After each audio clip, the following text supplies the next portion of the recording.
Testing. Testing. Okay, cool. Check. Okay. Hi guys. We're here. We're live. I kind of have to go to the bathroom though, so Fuck.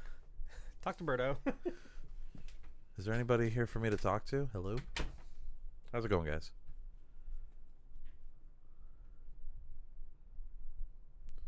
Don't spoil Acolyte, Philly. I'm gonna watch it when I get home. I'm gonna be up really late tonight.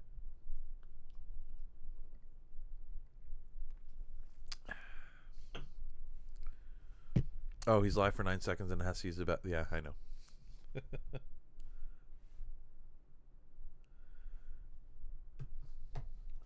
You don't spoil stuff. Well, thank God. Oh, shit. Like, don't even tell me if it's good or not.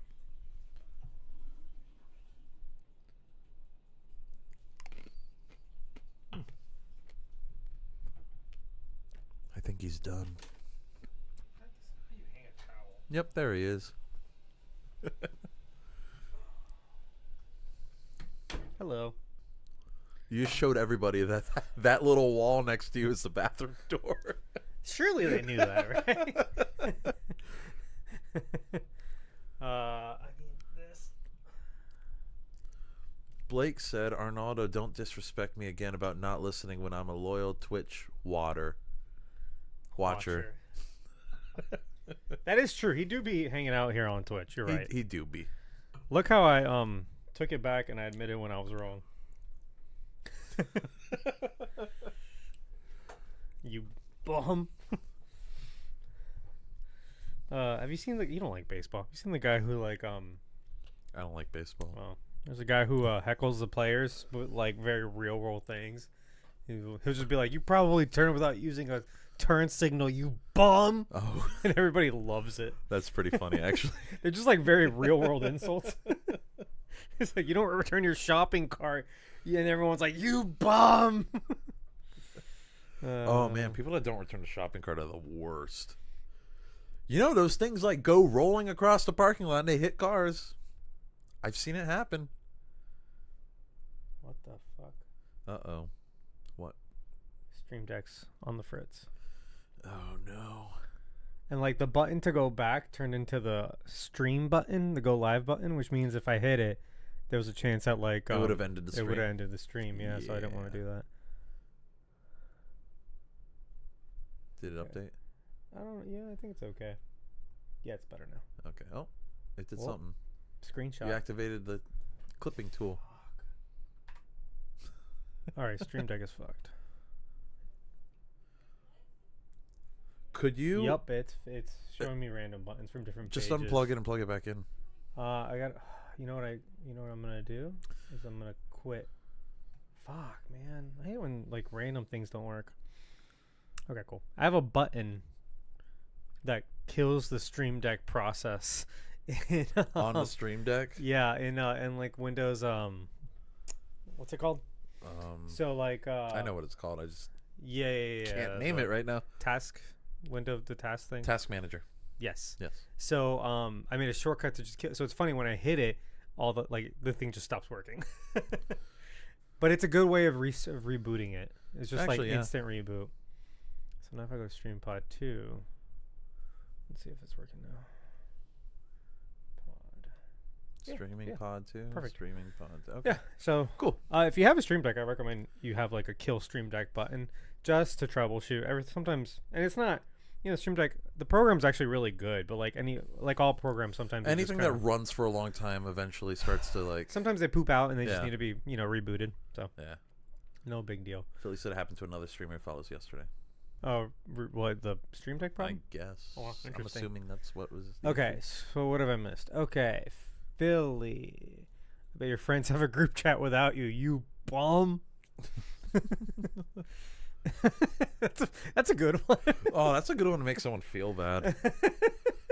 Damn. That's a deep cut. Like that hurts. Shout out from rainy Miami. It's raining in Miami? Oh, hey, dude. He said he wouldn't be able to make it, and now look at him. He's here. Good thing we were slightly late. Also, he shared the thing. I might mention it in the episode Okay. about that you were right about. Did you read that? I think I glanced at it while I was driving over here. I was stopped at a red light. Yeah. I think we were. I don't use my phone while actively driving. Dude, can I just say, I started so I don't forget. Let me just start recording ourselves.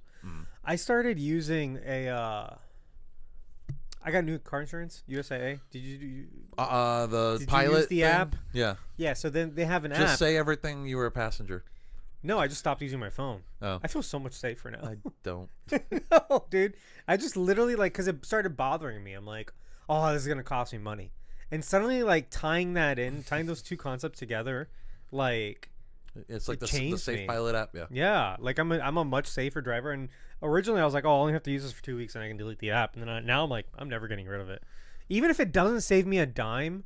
I know I'm driving so much safer because I never look at my phone anymore. I generally drive pretty safe anyway. I used to I'll look pull at my phone out if I'm stopped at a light and I'm just I'm glancing at it real quick, catching up, and then putting it down again. But having CarPlay helps with not looking at your phone a lot. Yeah, but I would still look at my phone. I would just almost always be looking at my phone because I've just been throwing on driving, podcasts and driving. Yeah, so text and drive, baby. No, don't advocate for texting and driving. Blake, you should get it. It could save you up to 30%. They say on your premium. TikTok and drive. Yeah, I know. I stopped doing all that shit. I make sure I make a point to line up podcasts I don't want to listen to, or because I've been listening. I've been basically binging the Assembly Required podcast. Chris, he just had a shout out to Chris. He just had a baby on Thursday. Oh wow. Okay. Or on Saturday. It was the 20. What day was it? What day is today? Today's Monday. Today is Tuesday. It was on Saturday. He had a baby on Saturday. Congrats to them. You should let him know on the Discord. I will. Hey, congrats. Yeah, he just had a baby. They've been in and out of. I'm not gonna air his personal shit. Right. Anyway, so good for him. They were expecting it in a week. And we've had him on the show a couple times. Yeah. I think literally twice. Yeah. Mm-hmm. Maybe three. I think 3. Was he on the Batman? Superman. No, it was just Superman and Batman. Those are the only 2 things he's done. Superman and Batman. Kenobi, right? Oh, and Kenobi. So 3 times. Yeah. 3 times. Yeah. Kenobi. Sorry, Chris is Gator, right? Yeah, that Gator guy. Yeah, Gator Sacks. Gator Sacks. That's Chris. He is from the Assembly Required podcast, which is honestly a really few great of podcast ours. to listen to. Yeah. Have you gotten to my episodes yet? I got to your WandaVision one. Oh yeah. I think your next one's on Moon Knight, right? Yeah. I'm on the Loki finale right now. I did 2 Moon Knights. Okay. I'm on the Loki finale right now, so it's so crazy because I'm just listening to the MCU basically, because they go through the whole thing. Yeah. I'm just oh man, I kind of want to watch these movies again. I'm gonna wait. We borrowed our format from them. I noticed that. I didn't know that at the time, but I was open about it. It wasn't a secret. We told him when he was on the show. Is that because I started listening, because they did theirs a year before we did ours, and I started in 2019, I think. Yeah, because he was talking about it. It was at his wedding. I was at his wedding, and him and his friends got together, and they're like, "Oh, we should do a podcast." And that's what inspired this podcast. And I was there, and I was like, "Hey guys, I want to be on. I want to do a podcast." No, and then a year later, I was like, "He's doing it. I want to do it." And then we did this because. You messaged me out of the blue. You're like, "Hey, do you want to do a podcast?" Yeah, you're the first person I thought of. I was like, "Yeah." Why not? No, but they were doing because they had already been doing it. I mean, they're basically done with it at this point. Yeah, they haven't. Their last thing was Guardians 3. Yeah, so they shit was I saying? Oh, so they had been doing it for a year or whatever, and I was like, oh, they're just doing the MCU, and then I got the brilliant idea of doing literally everything but the MCU. And we talk about the MCU anyway. Yeah, we do quite a bit. The Sound Lord is here. Wow. How did you do that, dude? His ears were burning. It's his first interaction. Did Philly tell him? Well, we were literally because some. Oh yeah, congratulations, man. Yeah. I just told him that you just had a baby. Everyone congratulate the Sound Lord, who's also yeah. That's Chris /Gator /Sound Lord on Twitch. Wow, right? Yeah, and then we were talking about how at your wedding you guys decided to start doing your podcast, and I asked him if he had gotten to. He's binging your podcast, and then I asked if he had gotten to my episodes yet, and that's how we got to this. Mm-hmm. All he had is open mouth, and he noticed me. Cool. Oh wow, nice. Well wow, done. Look at that. Sorry, I was just gonna be like, what a happy time on this stream. I mean, it kind of is. Your episodes are good ones. My episodes are good ones. Oh, wow, I can't wait to get to those Moon Knight ones. So you might hear a difference in quality because after my episodes they started filming or started recording together in person. Okay. And before they were using that program, and so some of them were using like random mics. Some of them were using good mics. Like Eduardo always had a good mic. Yeah. Then everyone else had crappy mics, and then they all bought good mics. And then and then it just sounds more clear. Yeah, and then I edited like 1 or 1.5 of their episodes when they came here to record, and then after that they started using. Which ones did they record here? I guess I could one ask of the Sound Lord. I mean, you might. It's one of the Moon Knight ones. Oh, okay, cool. Yeah, or both of the Moon Knight ones actually. Both the ones that I'm on. Because I remember when it was going on, you're like, oh yeah, we're gonna do this. I'm like, cool. Yeah. I just never listened to them, but I'm working my way there.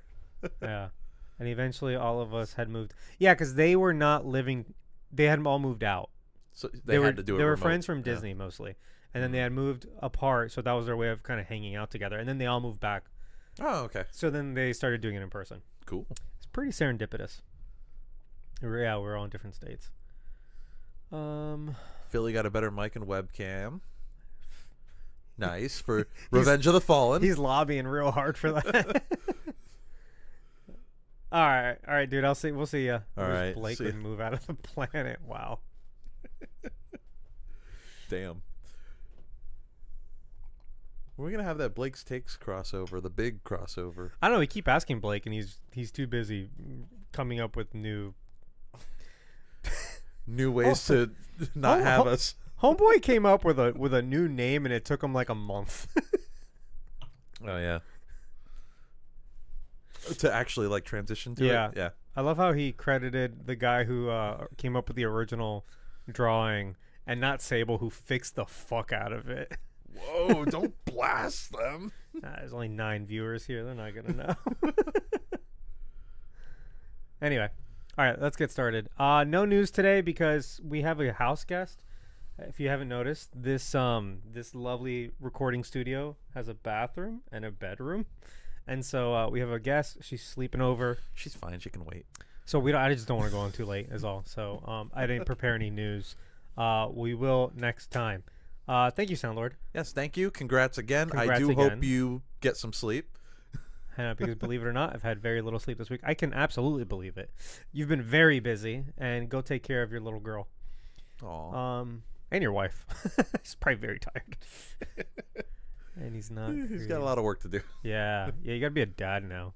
Damn. The rest of your life is like different. Not over, just different. No, it's different. Yeah.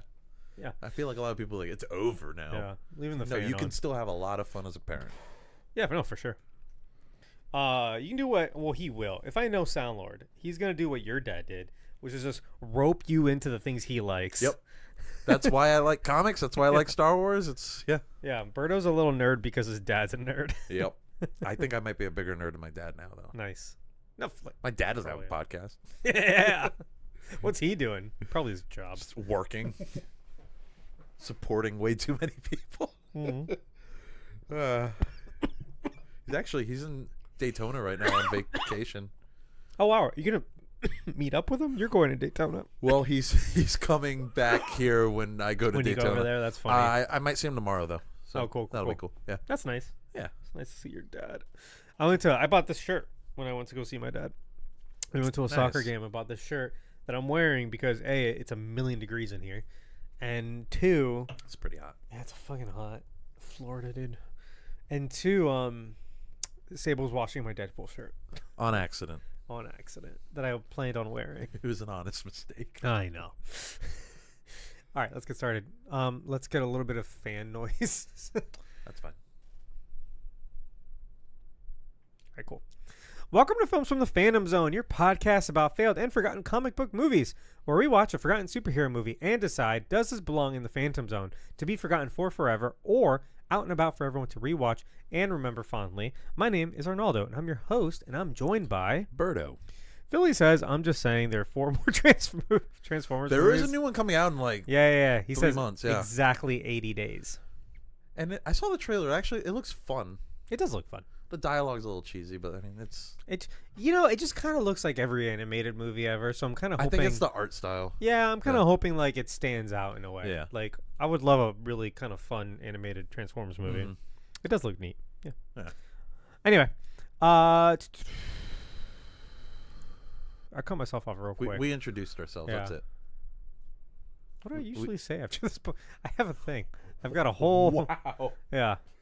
Berto, what movie are we watching today?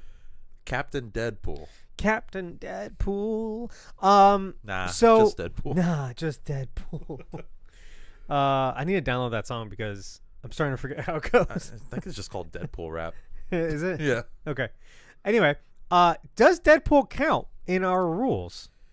Yes. This is like a gray because area. This, at least this movie in particular, is in the Fox universe, which no longer exists. Right. And we've covered like most of the Fox X-Men movies up to this point. Yeah. Yeah.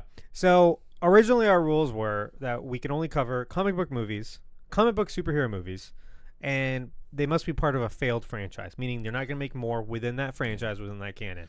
Which we get a little loose with that sometimes, but We've gotten it's our real podcast, loose. so who cares? Yeah, we can make our own rules. Yeah. So this is a weird one because it's like usually, like, yeah, the rest of the Fox movies, no longer canon, but they're straight up making a Deadpool 3. Yes. And Which, with all the same characters, and they're just getting plucked out of their universe by the TVA. but and being it's the brought. funny thing is in the trailer for Deadpool 3, we see like the 20th Century Fox logo like ruined on the ground. Yeah. So I mean, I think even the movie's playing into that. Well, yeah, because It's Deadpool. for all the reasons that we're going to get to in this Yeah. episode, like all of the meta humor and Yeah. but yeah, I think it's because it hangs in that gray area of being connected to this universe while also still like moving into, the MCU. Yeah, fuck it. We're going to do this because we've done the 3 Wolverine movies in anticipation for Deadpool and Wolverine. Mm-hmm. Check those episodes out. It's X-Men Origins Wolverine, The Wolverine, and Logan. It just came out yesterday. By the time you hear this, whatever. The episode, not the movie. Yeah. And so we're going to cover Deadpool and Deadpool 2 by the time Deadpool and Wolverine comes out. Right. I think we can do that. Yeah, we're gonna be cutting it a little close, but It's like 3 weeks away. next week I'm out. Yeah. I'll edit this one. Okay. I'll watch the next one by the time you get back. Okay. I'm full speed ahead. And maybe I'll watch the second one like while I'm holed up in a hotel, trying not to spend money. Well, dude, actually, that's a good point. Yeah. Yeah, that's a good point. Yep. He's being sent on assignment. Yes, it's not a vacation. Yeah. I might bring my Switch and try and force my way through Breath of the Wild. Okay. Wow. Yeah. What a sentence. Yeah. What? Millions of people have just done it for fun. I just pissed a lot of people off. Are you seeing Maxine? Oh, shit. I do have a about- ticket, and I think my ticket's right next to yours. I wanted to go with you guys, but I think I'm gonna not because Danielle being in town just kind of like, yeah, I'm probably not going to. Unless she's got plans with the girls. She Yeah, that's the might. thing. She always makes plans, but like I kind of like involving myself Okay. in their plans sometimes. So But yeah, I plan on seeing it. I'm probably gonna like I don't not watch X and Pearl real wait, what? quick. Oh shit! Is this a sequel? It's the third in the trilogy. Oh fuck! I'm not doing that then. You've seen X, right? What is X? Oh, have you seen Pearl? No, I haven't heard of any of these. Oh, What are these shit. movies? They're like slasher movies. Are they slashers? But I think the porn star is the killer.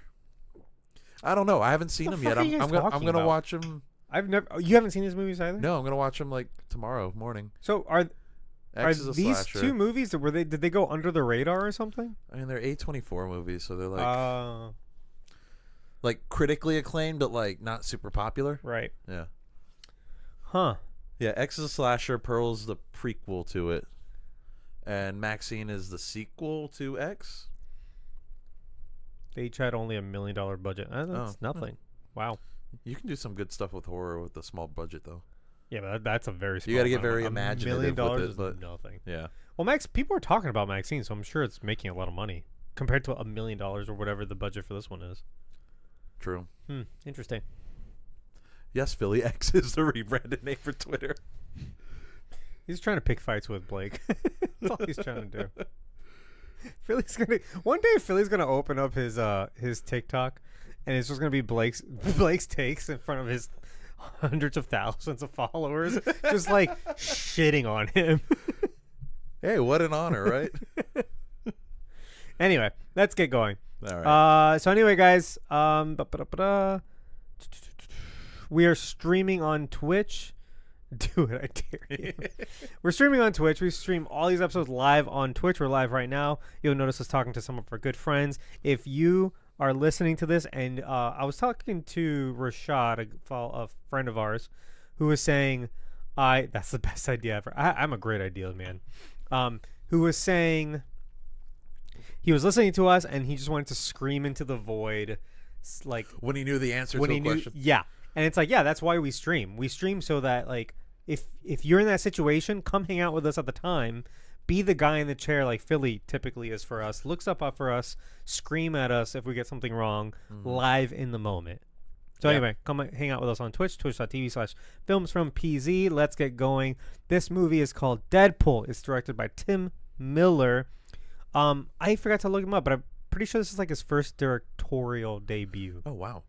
I think before this, Tim Miller did, I'm like, damn, I should have looked this up, but I'm fairly certain he did some video game stuff. Tim Miller, like trailers or something, or? I think yes and no, and some other stuff. I think he did the opening sequence to DC Online or DC Universe Online or whatever that game was called. And that was a cool trailer. No, it was like the opening 20 minutes or whatever to the game. And it was incredible. Okay. It's a great sequence. Like the tutorial.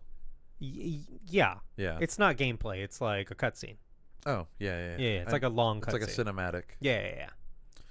Pretty sure he did that. Miller now. But he was a CGI guy. He's a special effects guy. This was like his first movie directing. Oh, okay. He is a producer on Love, Death, and Robots also. What's that? It's like a Netflix series. Oh, I've heard of it. Yeah. I've heard it's insane. I haven't seen it.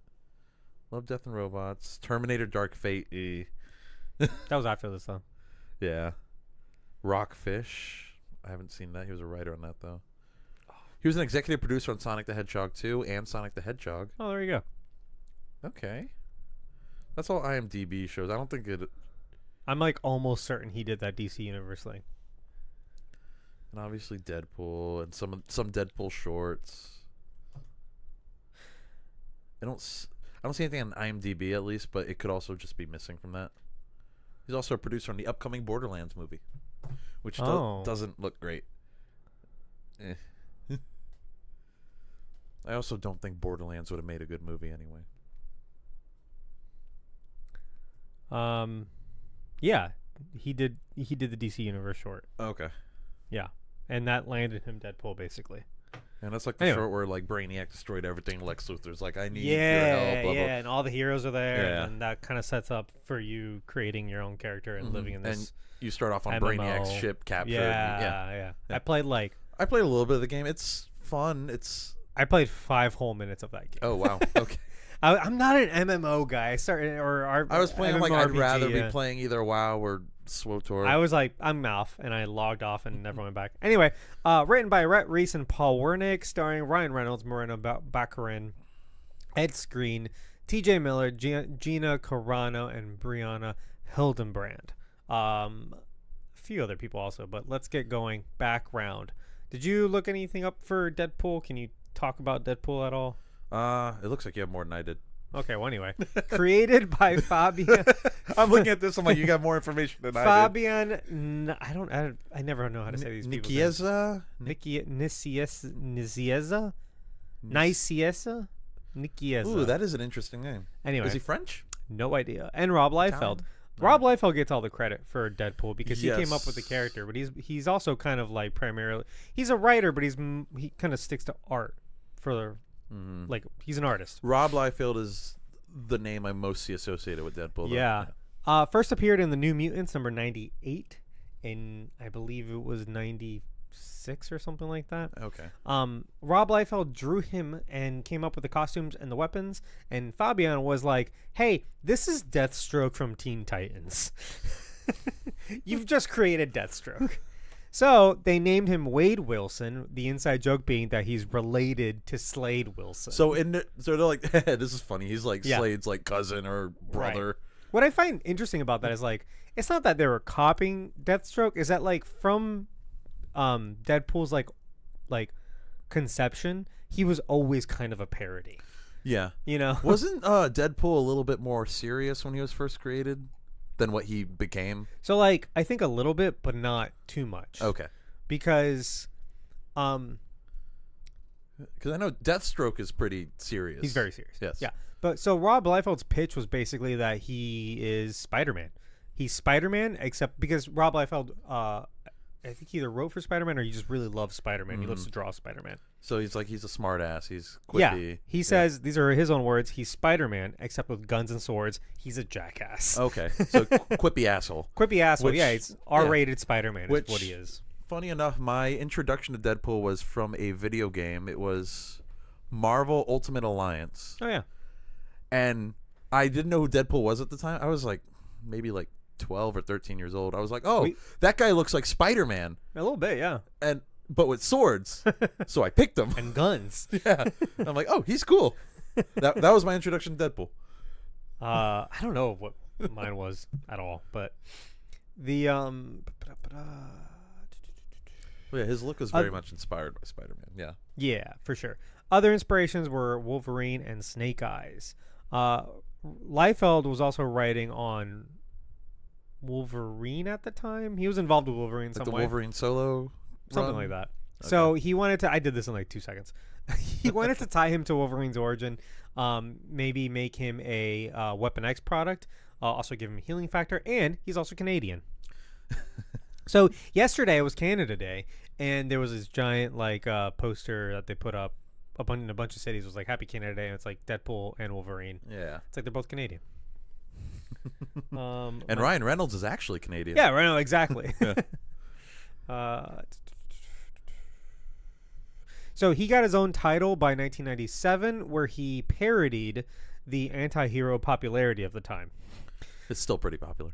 Yeah, but at the time, that's when like Venom became an anti-hero. Yeah. The Lethal Protector. Yeah, there's all these other characters that were popping up.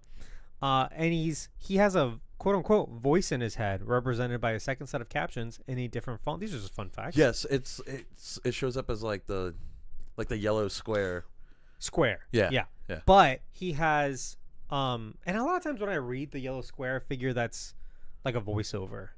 Like a narration. Yeah. However, they've made it like in canon where like there's like an in canon reason why he talks to himself.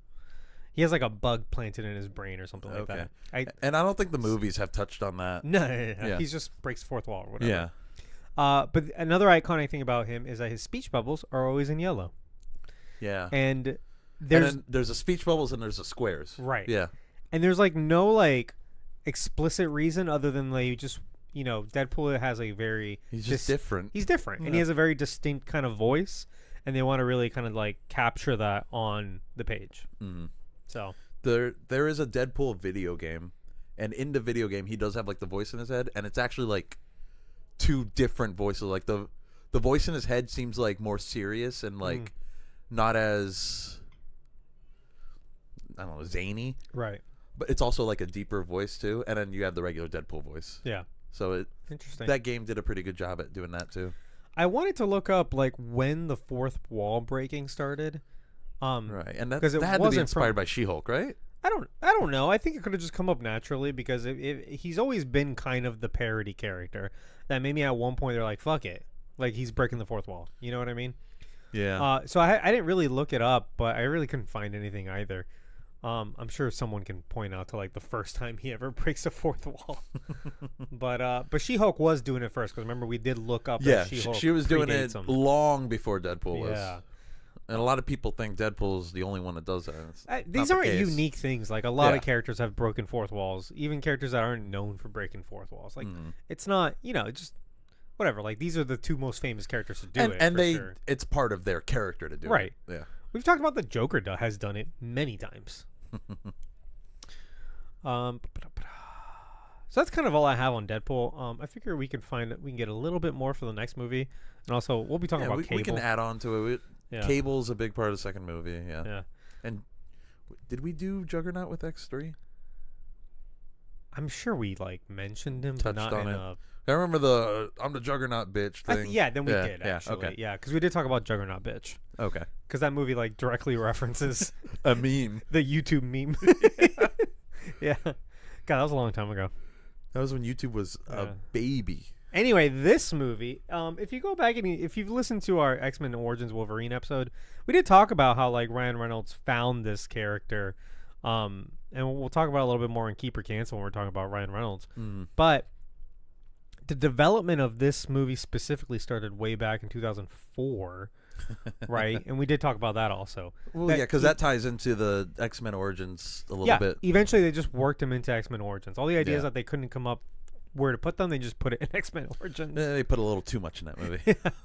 And then Reese and Warnick were eventually hired to write a spin-off in 2010, right? So it was right after X-Men Origins. Obviously, that doesn't do very well, and even then they wanted to work with Ryan Reynolds to adapt the character more faithfully, including fourth wall breaking. Because remember, at the end of that movie, there's a post-credit scene where he looks at his severed head looks at the camera and he goes shh. Yeah. And the idea is he's gonna, he has a mouth again. Yeah, and he's gonna come back, and that's gonna be the version of Deadpool Thank that we God want. they didn't do that. Yeah. Well, yeah, but I mean they kind of did eventually, but not immediately, not in canon or whatever. Right. So, by 2011, T.J. Miller is hired, right? And so T.J. Miller? Sorry, Tim Miller. I was like T.J. Miller. I know. I'm getting them confused. Side character? Yeah, I'm getting them confused because there's Tim Miller, the director, and T.J. Miller is the side character actor. And he's super canceled, isn't he? Yeah. There's a bunch of canceled people in this movie. Yeah. So anyway, this is the kind of part where it kind of confuses me about how the movie industry works, because they'll hire writers and they'll hire actors and they'll hire a director, but the movie's not necessarily greenlit. So what happens is, and I don't think this is common. I think this is pretty uncommon, that they have these people and they're like, hey, work it out if we like your idea. You're getting Philly, paid. ban that guy. Oh yeah, ban him, and then we'll read your comment after that. What will happen is, they still get paid, but they're like, hey, come up with some ideas, and then you have to pitch it to us. And they were getting nowhere for years. They were getting nowhere. And then the test footage leaked. The test footage leaked. I remember when that came out. Me too. Yeah. It's that scene in the car, right? Yeah. That, but intro. It's a little different. It's a previs. It's CGI. But I remember oh shit, this is really cool. It was really good, and it had Ryan Reynolds voiceover in it, and it went viral. It went super fucking viral. And I remember within comic book and movies communities. And everyone was why aren't they making this movie? And then a month later, Fox was I guess we're making a Deadpool movie. A month later, Fox enthusiastically. So it says here, we're happy to announce an enthusiastic response to leaked footage they created with Ryan Reynolds led to a green light from Fox in 2014. Did Ryan Reynolds leak it? So they've gone back and forth a lot, and they won't outright say who did it because it's technically a crime, right? But it's pretty clear that Reynolds and Miller both were yeah, let's just put it out. Let's just put it out there and see what people say. Let's just and we'll be oops, oh no, who did it? It also ended up in one of the most successful R-rated movies of all time. Yeah. So whoops. Hey, good job. So Philly, who I said earlier is our guy in the chair, let us know that Deadpool first breaks the fourth wall in 1997 in Deadpool 28. So it only took 28 issues before he was breaking the fourth wall. Again, that whole... Before that, he was probably just jackass mercenary. Yeah, but it was that comic was already a parody, so that only makes sense. Yeah. Watching Ryan Reynolds talk about the footage is funny. Yeah, he's like, oh, I don't know what happened. Yeah. But I'm glad it did. So let's get going. Are you ready to talk about this movie? Yeah. Also, there's a couple things I want to talk about, actually. We don't really do initial expectations anymore, but I do have a small anecdote about how I watched this movie for the first time. Oh boy. Okay. I was gonna say the T-shirt I was wearing, but I'm not wearing shit. it. We bought them. Sable and I. We were like really excited about this movie. We saw it together. It came out in February. Did you guys watch it as a Valentine's Day? Yes, date? it was like a Valentine's Day thing. Okay. Yeah. We go see this movie, and like right afterwards, we had an invitation to, that piano dude's. He had just bought a house, and he was having a housewarming party. Oh, cool. Right. Okay. And so we were like, I don't know, like this is 2016. It's not that long ago. 2016 or 2017? It's 8 years ago. 2016. Oh, 16, yeah. This movie's before Logan. Okay.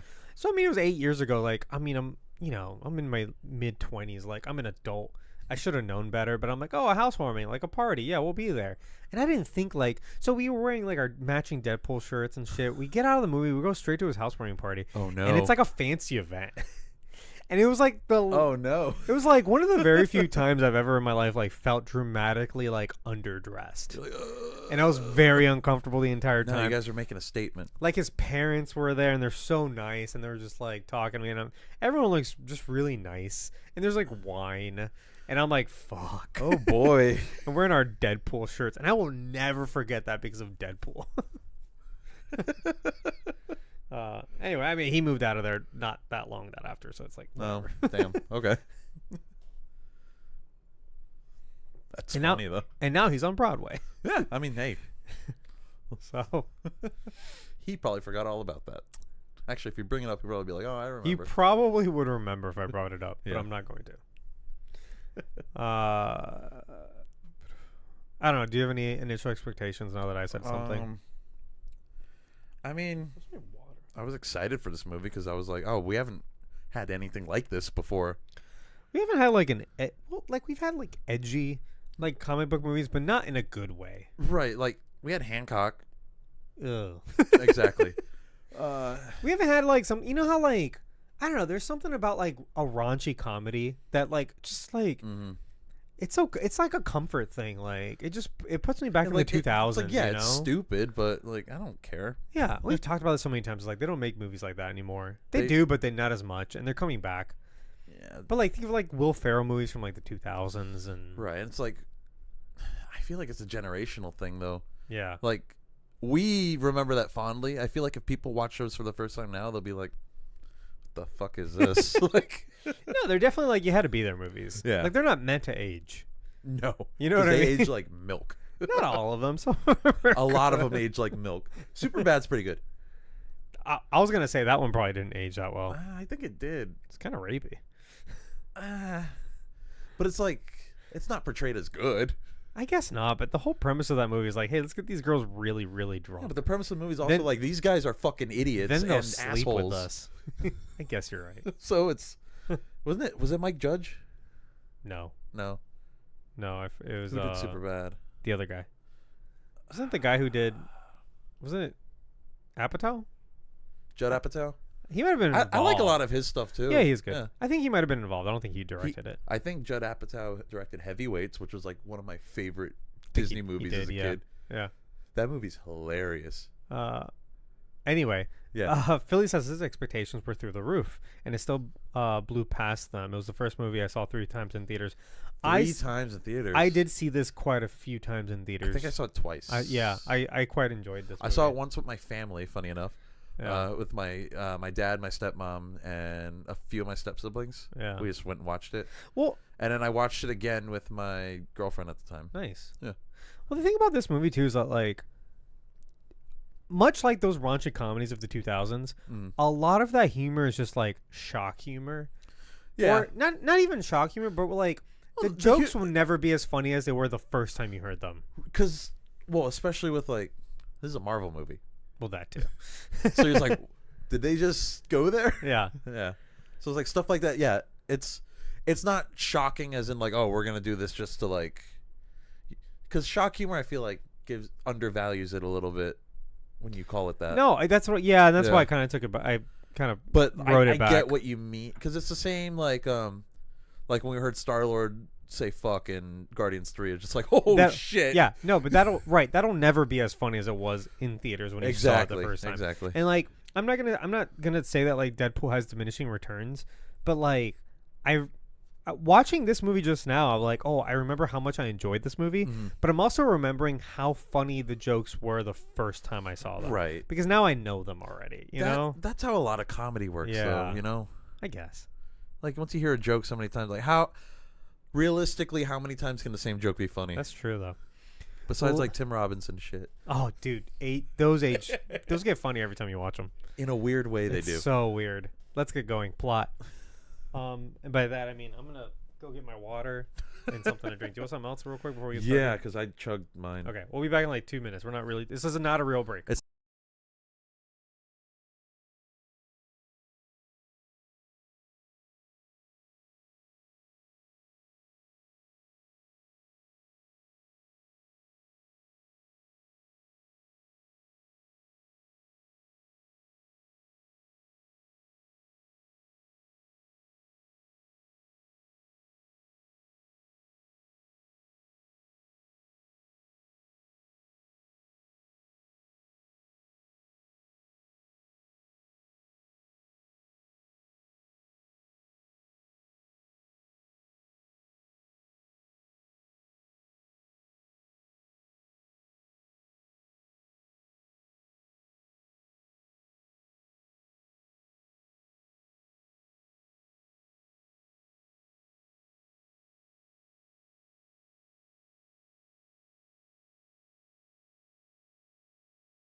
Okay, we're back. All right.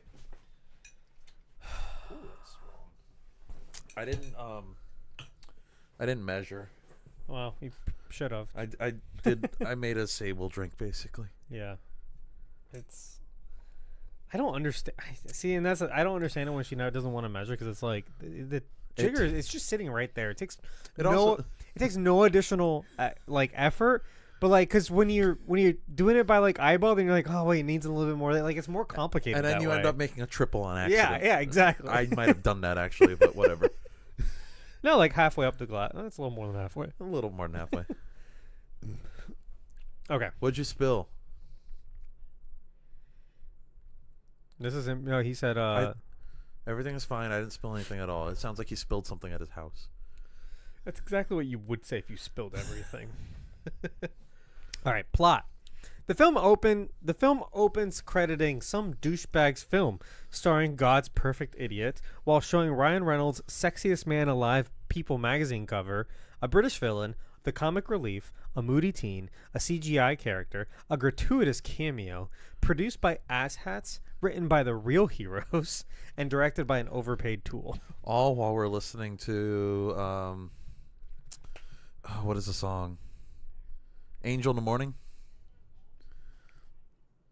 What? Give me my angel. You're my Yeah, darling. That No, one? not that one. It is that song. Angel in the Morning, not Angel by Shaggy. Oh, you're right. He does kind of copy it though, a little bit. Actually, a lot of it. How does Angel in the Morning go? Angel in the morning, baby. Yeah, it's the same tune. That's Just why. call my name. It's the exact same tune. Yeah, I just said the wrong lyrics. I Anyway. think I prefer Angel by Shaggy though, honestly. Life is Whoa. one big body when you stay. Yeah, actually, that's a great song. Who's the gratuitous cameo? There's no cameo in this movie. Hugh Jackman with the little face thing. Yeah, that's not gratuitous, That's not but like, maybe that's that's barely the a joke. cameo. I think that might be the joke. Because the whole time I'm like, who the fuck's the cameo? Who's the Like, they don't show cameo? anybody else. Yeah. Stan Lee. Stan Lee, we're idiots. Yeah, it's Stan Lee. Damn it. It's definitely Stan Lee. That's how desensitized I've become to Stan Lee cameos, even though they don't happen anymore. It doesn't feel gratuitous. Yeah, it just feels like the thing you have to do. Well, had to do. Yeah.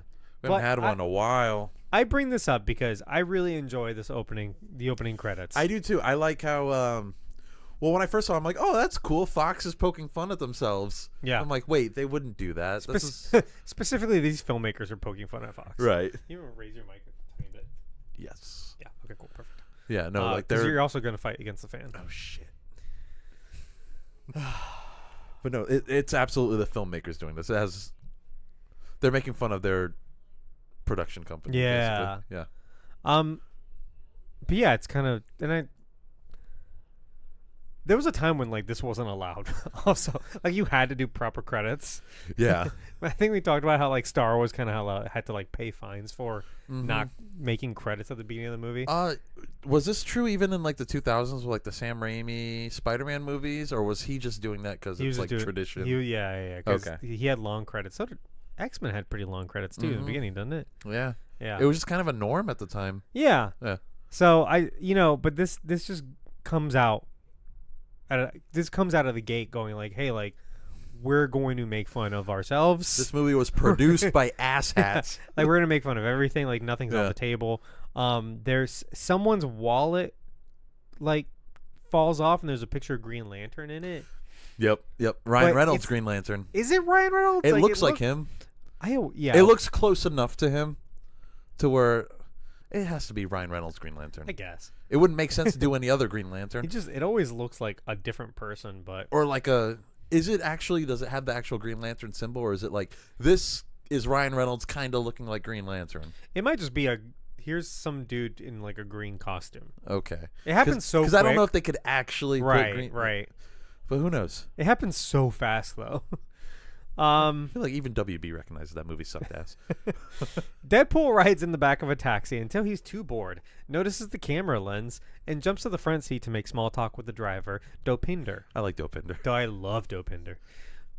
He tells him that he's in this fancy red suit to seek revenge on the person who's responsible for his horribly scarred face, the British villain, who deals mutants as weapons. Deadpool realizes he forgot his ammo bag and only has 12 bullets to complete his mission or bust. He gives Dopinder a crisp high five in lieu of payment and kills the time drawing with crayon on top of a highway overpass until he notices us, the audience.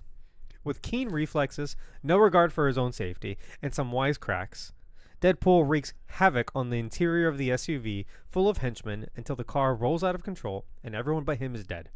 Meanwhile, at Charles Xavier's School for Gifted Youngsters, 2 X-Men, Colossus, and Negasonic Teenage Warhead go after Deadpool. So this SUV scene was the test footage. Yeah, and it's fantastic. Yes. It's a really good action reel.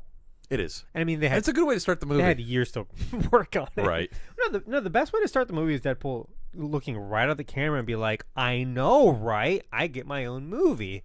Because we've been riding along this adventure with him ever since X-Men Origins. Yeah. And he pokes fun at it. No. At least once in this movie. Yeah, he said he had to like lick someone's balls or something. And then he insinuated it was Hugh Jackman.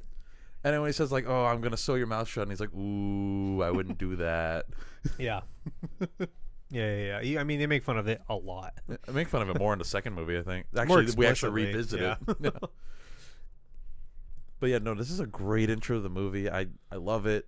I love that the only 2 X-Men are Colossus and Negasonic Teenage Warhead. Yeah. I like that she makes a joke that we live in this house that blows up every few years. And Colossus like it builds character. As if when there's no movie taking place, they're just getting attacked. They're just like sitting around and it's like nothing's happening, and then a movie comes on and the house blows up. The house blows up. It's like what do the characters do when we're not watching them? Like, oh, they just live their lives in real time. This was before Apocalypse, right? This was before Apocalypse. Oh, because the house does blow up in that one. Wait, was it? I'm pretty sure this was before Apocalypse. I think it was around the same time. This was after Days of Future Past. Right, that was 2015. Was Apocalypse 2016, though? Was Apocalypse the next year? No way. Philly, help. Also, Philly's said quite a bit. I haven't even looked at it yet. Yeah, that's just the quote from the thing. I think he said stuff before that. He's literally quoting the movie. Listen to Salt and Pepper. Talking shit about Green Lantern. He's waiting for Sable to interrupt. Sable's not going to interrupt because she's entertained by our house guest. Yeah. We actually interrupted her. Yeah. Also, she's working. Also, she's booking people. Yeah. X-Men Apocalypse was 2016. Days of Future Past was not 15. It might have been 14. Oh, it was 14 then. Yeah. No way. Yeah. It was 14. So Apocalypse, then Logan. So it was Deadpool, Apocalypse, then Logan. Deadpool was the beginning of 2016. Oh, true. So yeah, it was the same year as this. Okay. Yeah. Yeah, the house did blow up in Apocalypse. Yeah. But it blows up all the time. Yeah, they're always getting attacked.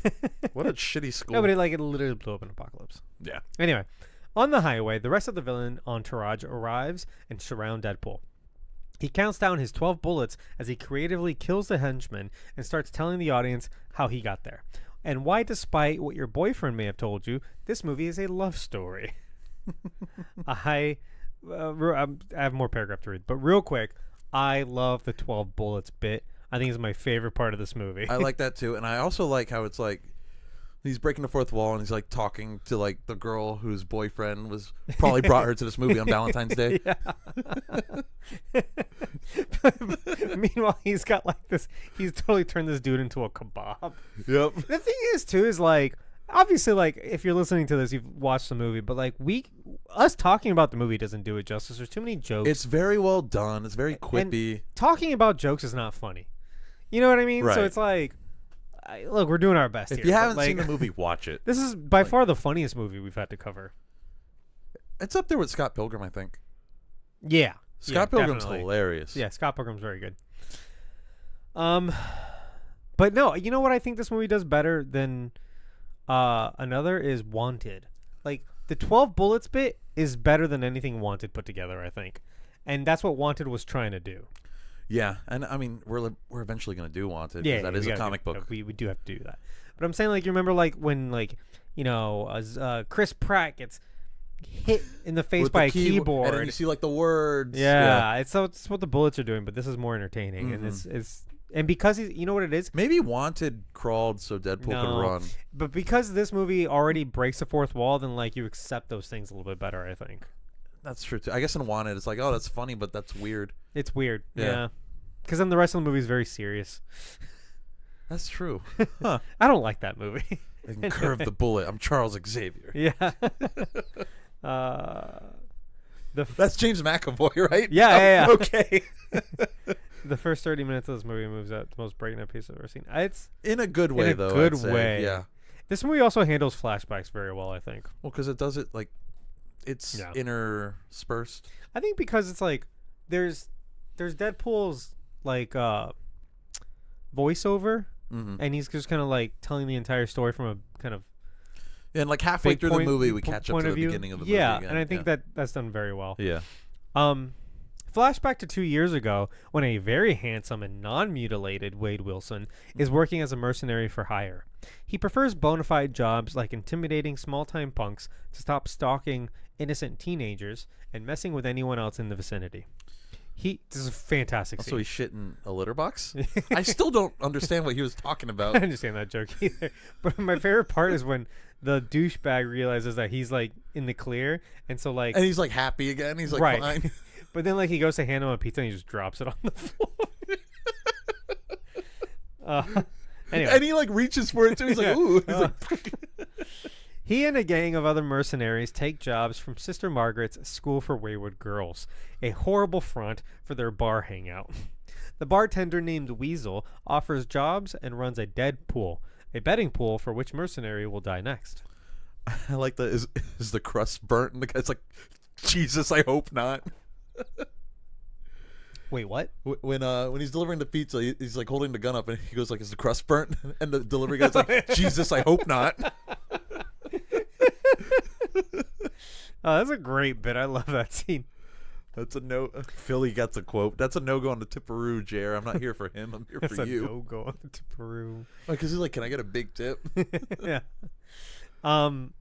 The soft spots, hard spots joke with a little kiss at the end, fantastic.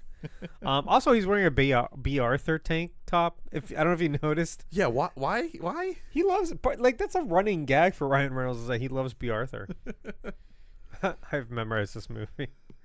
I really like this whose kitty segment. litter I just shit in, and everybody looks at him like, what? I really enjoyed this sequence. I like seeing Wade Wilson. I like that even though he's a mercenary, they're interjecting a little bit of humanity in the character. Yeah. So he's not just like a bad guy. Yeah, because it's like he gives the money back to the girl that hired him. Yeah. And he's picking out these jobs where it's like, instead of just like killing someone for hire, let me scare him. Let me just scare this guy straight. Because also by the end, he relates to the boy more. He's like, oh, he's fine. He's a good kid. He'll be fine. He'll be fine. I was worse than him when I was his age. There's a deleted scene later on we'll talk about that goes way harder at kind of establishing that he's a really good guy deep down, and it was cut because it gets a little too serious. Oh, I don't know if have you seen any of the deleted? I haven't. We'll talk about it later. Okay. Yeah. Wade Wilson's life changes when he meets a prostitute named Vanessa, his charismatic and witty equal. Oh, yeah, they're like the same person. I know. Yeah, it's perfect.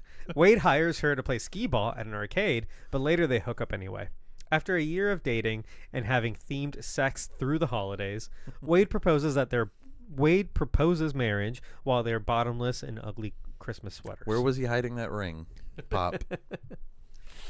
I love ring pops. Did you do ring pops? Yeah, I haven't had one in a very long time, but they're just lollipops that you wear on your finger.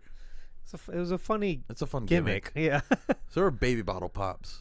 I love baby bottle pops. Yep. Whatever the hell that powder was. So good. So good. Baby bottle pop. Baby bottle pop. Lick the pop. Dip it and shake it. And lick it again. Lick it again. That shouldn't be a good theme, but it's a great jingle. I think it's lick it. Dip it and shake it and lick it again. Yeah, no, I have this memorized. I'll never forget it. There's certain things from my childhood. That's one of them. I'll never Moon shoes. Forget. You remember those? Moon shoes. They were like these shoes you wear that made you bounce and jump high. A lot of kids were breaking their ankles with them. Yeah. My cousins got those. My parents wouldn't let me get one. Yeah. They're probably right. Yeah. I should not have had those. Yeah.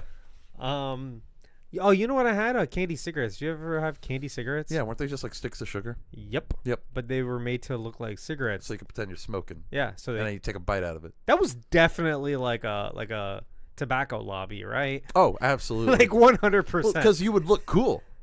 You're like 10 years old trying to And look you're like a smoker. But I remember like we were like definitely the last generation to get those, because I remember they were already like a fad by the time I was a kid. Yeah, and then Like, they were by on the their way time out. 2000s rolled around, it's like smoking sections in restaurants were going Yeah. away. Candy cigarettes. Like, what the fuck? You're not allowed to like smoke cigarettes on screen anymore. Is it TV? I believe. It must be within a certain rating. Yeah. Yeah. The perfect moment is ruined when Wade faints and is later diagnosed with late-stage cancer in his liver, lungs, prostate, and brain. I guess he has the worst life. He definitely wins. Vanessa is optimistic about his chances, but Wade knows he will soon die. Back at the bar, Wade meets a man who may further the plot. That was funny. I'm still pissed off about that trivia question. You remember that? Oh, wait, kinda. When the trivia guy said it was Deadpool that said it, we're Yeah, like, no, it was Weasel. You Because idiot. Weasel breaks the fourth wall like twice. But like to Deadpool, it's weird. Yeah, like he doesn't look at us, but it's a And self-referential. it's like it's funny lines too. They're It's good. like Yeah, I don't know, may further the plot. I gotta remember to use it in real life. I refer to my life as a plot. He offers Wade the cure to his cancer by altering his biology and making him a super soldier. After moving an X-Men Origins Wolverine Deadpool action figure, Wade packs his things to leave Vanessa to spare her the difficulty of caring for a dying cancer patient. She protests, so he leaves while she's sleeping. Damn. This part was kind of sad. Yeah. This part in the middle, because it's like on the one hand, he's fine, but on the other hand, it's like this is a very real thing. Yeah. I feel bad for her. Someone calls. That's not canon. That's not. Yeah. Things in my life not being canon. That is That's not funny. Yeah, if you're Catholic, you can say that. Oh yeah. I think that Vanessa and Wade have incredible chemistry. They're perfect together. This is, if you didn't know any better, you'd think they could be dating in real life. Mm-hmm. She's really good, and she's not in a whole lot of other things. No, she's Maybe we'll talk about her next time. Yeah, the thing I remember her the most from was Firefly. She's in that. She's one of the main characters. Oh, yeah. okay. She was in something else later. I forget what it was, but I remember thinking like, what's her name? Morena, yeah. Philly says she's also very beautiful. She is. Yeah. She's very pretty. Beautiful. That's a better word to use. Pretty's like underselling it. Back in the present, on the highway, Deadpool finds his target, the British villain named Francis, and reintroduces himself. He doesn't know he's Francis yet. Oh wait, here he does. No, yeah. he's screaming, "Where's Francis?" Oh yeah, because this is present day. Yeah, you're right. Yeah. I wrote this correctly. You're right. You're right. After kebabbing Francis to the wall, Colossus and Negasonic Teenage Warhead arrive to stop the violence. The two X-Men are confused about who Deadpool keeps looking at and talking to. He's talking to us. That's such a staple in his comics, though, too, is that he keeps talking to the audience. He's talking to us, and then the characters are like, what are you... Yeah, he's talking to doing? nobody. Yeah, exactly. Colossus has been trying to recruit Deadpool into the X-Men to stop him from his senseless violence. While the three argue, Francis gets away. Deadpool tries fighting Colossus, but just breaks both his wrists and his ankle. In order to escape from having to talk to the professor, McAvoy or Stewart, he 127 hours his hand off and gets away. That was a fun reference. Yeah. That movie is gruesome. Yeah. And I do like that he goes, these timelines are so confusing. Yeah. Yeah, which one, McAvoy or Stewart? Those are the only two we've had. Well, yeah. I wonder who the next one will be. So-and-so said something about that. Giancarlo Esposito. He said that he was interested. Yeah, but I don't think that's who he's playing. I think because he mentioned Patrick Stewart, Charles Xavier, I think then he's not going to do it. But he has been cast. Yes. We just don't know as who. Right. Yeah. Back in flashbacks, Wade accepts the... Wait, is there more to talk about here? 127 hours. James Franco sucks. Let's see. I like the way this Colossus looks. Oh, yeah, Colossus. He looks way better than he does look he better. did in any of the X-Men movies. I had a note about him. Hang on. I think I put it for... The Colossus? Yeah, I think I put it for the later section, but we can talk about him right now. Okay. I like him better. He's definitely more of a character this time. Yes.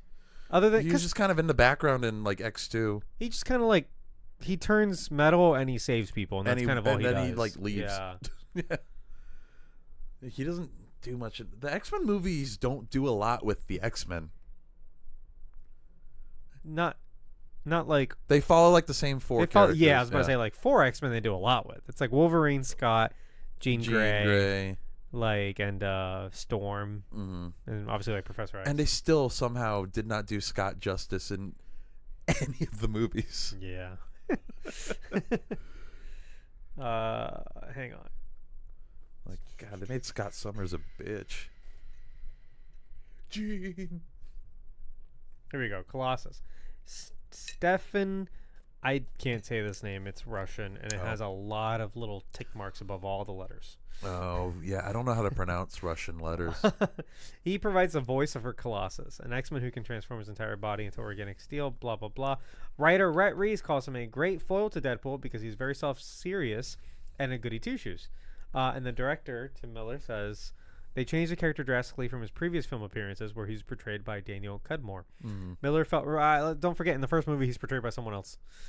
He's different in all the movies, He's different in all the movies, yeah. Miller said the Cudmore version, which he described as that dude with the shiny skin, was not Colossus. He wanted the character to be 7.5 feet tall. That's fair. Andre Trisotto stood in... This is just tall boy. Was he the body stand-in? Yeah. He was also the orc captain in Warcraft. Oh, nice. Wait, just random orc captain? That's what it says. Oh. Stood in for a computer graphics version of Colossus on set. And the voice actor was cast to give the character an authentic Russian accent like he has in the comics. Okay. God, Warcraft was an underrated movie. Was it? I remember thinking it was just fine. I liked it a lot. I think even Philly liked it. Oh, interesting. If I'm remembering correctly. And they didn't make any more of them. No, maybe we can cover that. There are Warcraft comics. Are it is there really? a multimedia franchise. Oh, is it? Yeah. I thought it was just like a computer game. I mean, it's mostly a computer game. But there's a Right. bunch of novels. There's comic books. Yeah. And there's like 20 sequels. I think we could get it on a technicality. Oh, okay. I'll add it to the list. Philly said Warcraft fucking rules. I really like that movie. Anyway, Colossus is good. Yeah, I like him. Yeah. I also like that they pulled the most random X-Men in Negasonic Teenage Warhead. Yeah, I had no idea who she was. I looked her up one movie. time. She's a newer character. Okay. She's not that much older than this movie, actually. Oh, okay. But anyways, they're just going for like the most interesting character they could find, and I think they just saw the name and was like, this person. And I love that as soon as Deadpool meets her, she's like, that's cool as shit. Yeah, You want to trade names? That's the coolest name. What the ass? Back in flashbacks, Wade accepts the offer and is taken to a dirty underground laboratory where he first meets Francis, who then is going by Ajax. Like the dish soap. Yeah. And his muscle Angel Dust.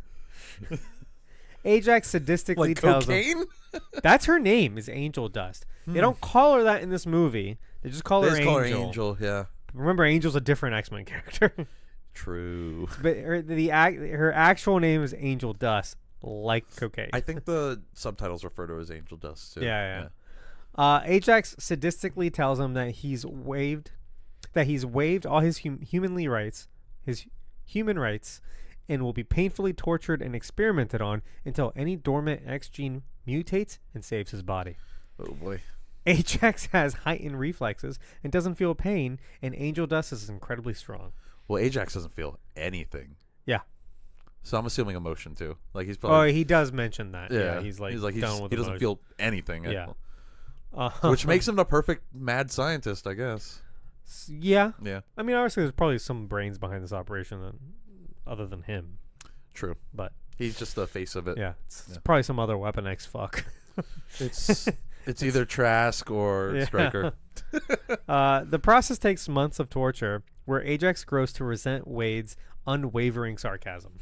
When Wade learns his secret birth name of Francis, he loses his patience and puts him in a capsule designed to deprive Wade of oxygen. He'll have just enough to not die, but far less than his body needs. Like, he was like, wait, this time there's actually something in your teeth. If that won't trigger a mutant gene, then nothing will. The lack of oxygen scorches and kills Wade's skin, and with a stolen match, Wade starts a fire to release himself, fights Francis naked, and seemingly dies when the entire facility burns to the ground. Thanks to Wade's new extreme healing factor, he survives. I think this scene is censored on Disney Plus, because I remember seeing some dong You hanging definitely see penis.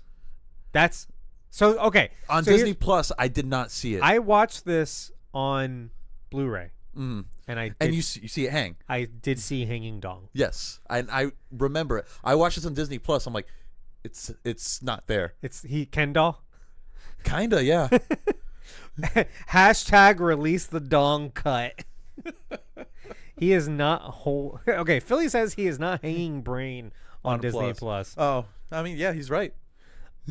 So I actually so I watched. So it's weird that it's still rated Yeah. R, but it's censored. I was about to put this movie on, and my instincts told me go check your DVD shelf and see if you have it on 4K. If I had it on regular Blu-ray, Do you have it on 4K? I have it in 4K. Oh, nice. Yeah. Okay. So in a steel box, it's a steel book. It's Oh, hell yeah. it's really nice.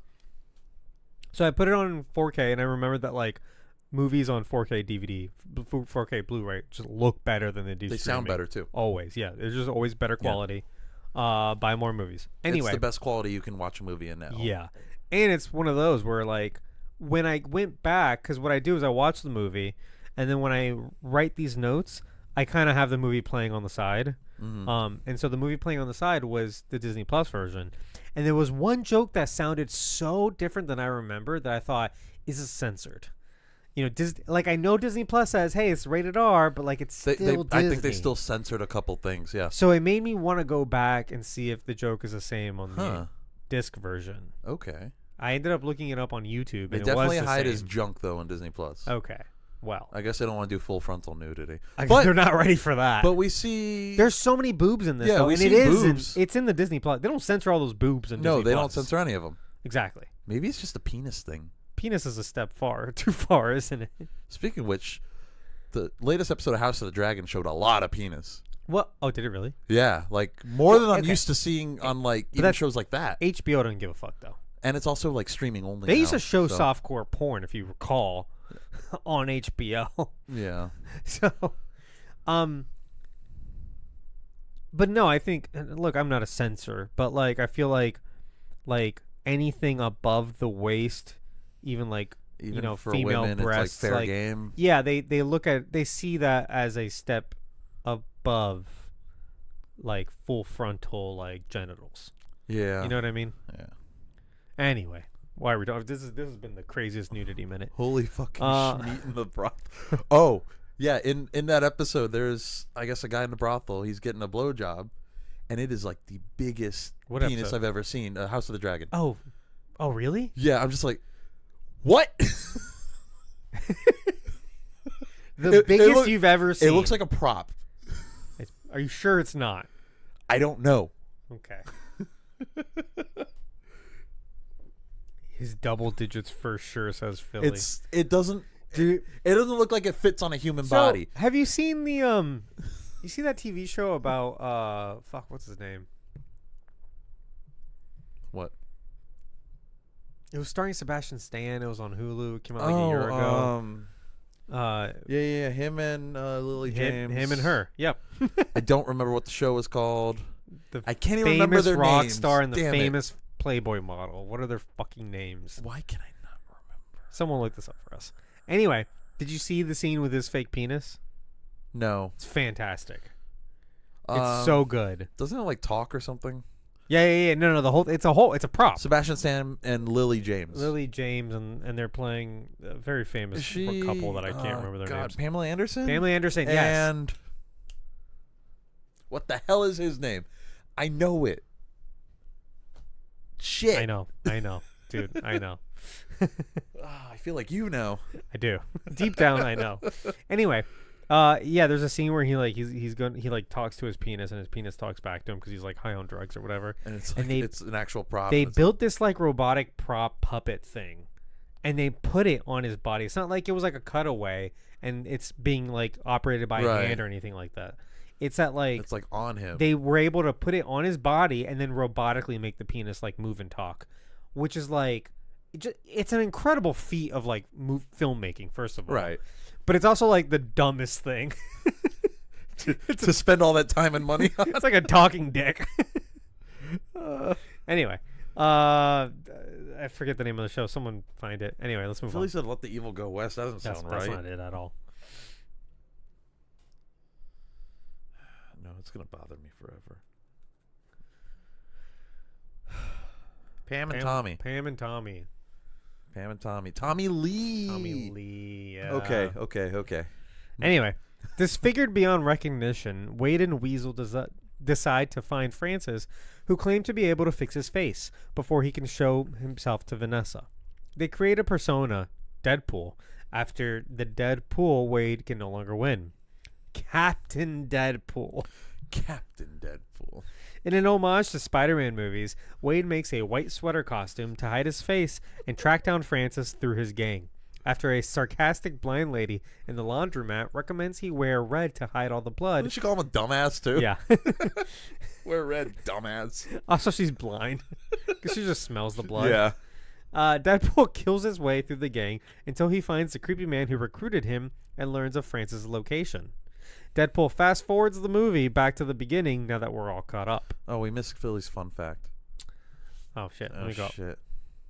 All right, Philly has a fun fact here, and it's... Oh, about ratings. The ratings are different between Canada and the U.S. This was originally 14A in Canada. Oh, wow. What does that mean? Like for 14-year-olds? Probably for if you're under 14, you probably need an adult. That's pretty low. Yeah, because here it's... Well, Rated R it's is low for us. Rated R is 17. To get in by yourself. Yes. You can be any age and get in with a parent. Yeah. 14 or adult. Oh, that sounds like the equivalent of like PG-13 for us. Or adult.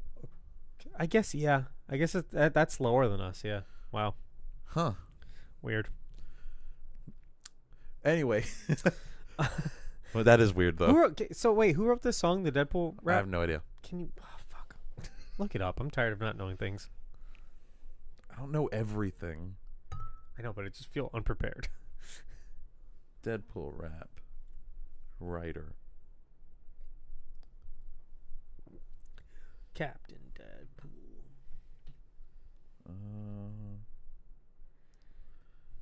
Team Headkick? I think it's a YouTuber.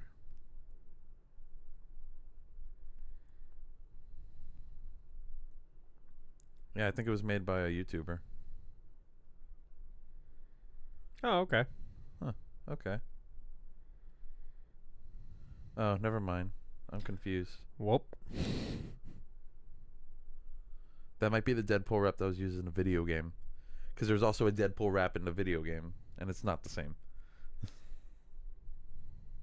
Great. I keep seeing Team Headkick, though. So, that's what I'm seeing credited for it. Okay. Which I guess is a YouTube channel. It was very good. I thought the song was great. It was really funny. Like just all the little issues he was running into through his various costume iterations. Where he's like, he made me ask him again. And he's like, is the mask muffling my voice? It seemed like your run-of-the-mill, like, Spider-Man. Spider-Man does this the most. Yeah, like, we've seen it, montage. Well, it's because he's been rebooted. In two different, yeah. But with Deadpool just, like, breaking it up by just, like, talking to us. Because one of his costumes looks a lot like the Andrew Garfield proto Spider-Man thing. At one with point, like just the mask and the sunglasses. Yeah. And at one point he goes to like an underground wrestling match. That's true too.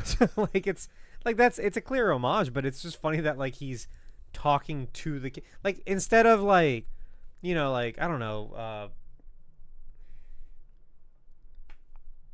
Peter Parker at some point talking to himself like, oh, I need this or I need that. Yeah. He's just looking at us. He's like, can they not hear me? Is the mask muffling my voice? Like, I just think it's funny. He's just so frustrated that he had to ask twice. Yeah. Uh-huh.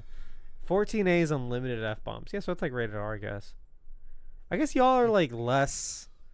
But you said the rating was changed several weeks after release. Oh, interesting. Huh. It wasn't until after it went. I to guess it got theater. changed to R. Wow. Boobs and blood made it rated R. Oh yeah, because boobs and blood are the worst things in the world. Yeah. I mean, Actually, you can get a lot of blood in PG-13 in America, but as soon as a boob is on screen, it's R. sexuality, Yeah. America's very prudish. yes. In the present, handless Deadpool returns to his home that he shares with the blind woman from the laundromat, Blind Al. And Francis returns to his mutant super soldier making business. Wade needs to wait until his hand regrows, but Francis and Angel Dust track down Weasel and learn of Wade's ex-girlfriend Vanessa.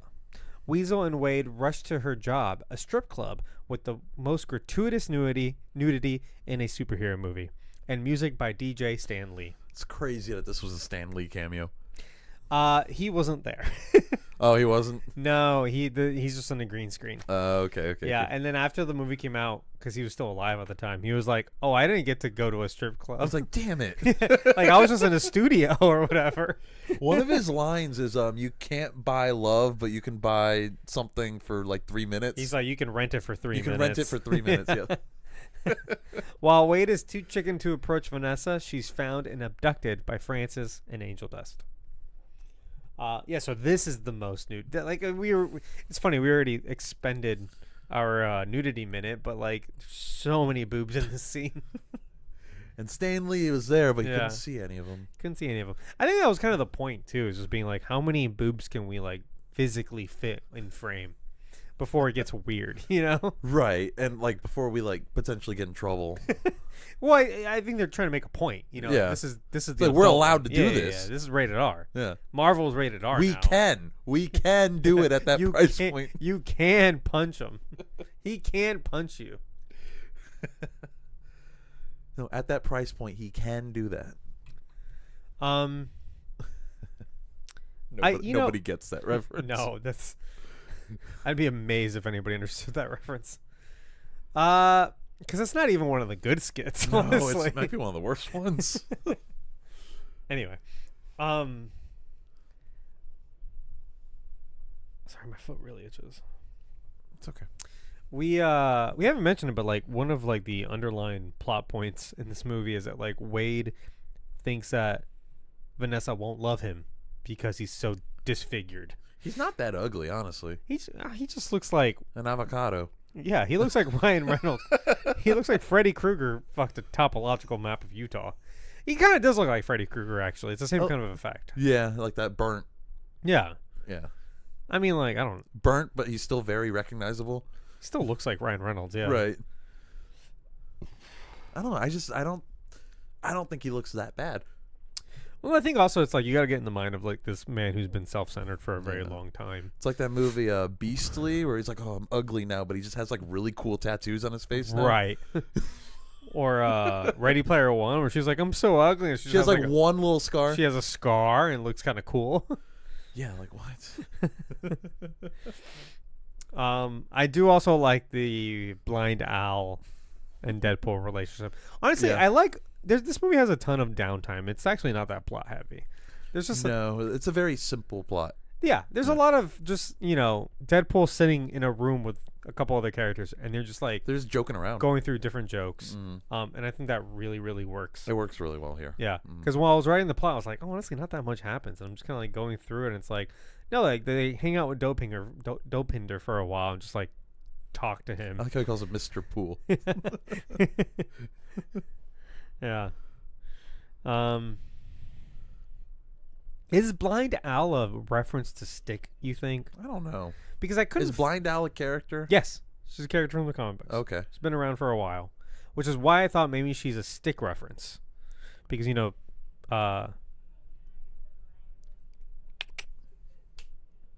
Daredevil is trained by a blind man Yeah. who goes by Stick, and you got Deadpool, who's like, he's not a Daredevil clone or anything like that, but like there are some similarities, and he's got a blind kind of friend, and splits rent with. Yeah. I don't know. I thought it could be like a funny stick parody. Don't they just live in a duplex together? Yeah. Like a really shitty one too. I think she lives there for free because he said that the Craigslist offer was like must be able to like put together IKEA furniture or something. Like that's his agreement for yeah. living. And obviously like she's like the one putting it together. Yeah, and like she cannot do that. They also reference like a bunch of IKEA furniture, like naming a bunch of it's like, oh, it's better than this one. Because IKEA furniture, they have like names. Yeah. It's Swedish names. Yeah, like this drawer is Alex.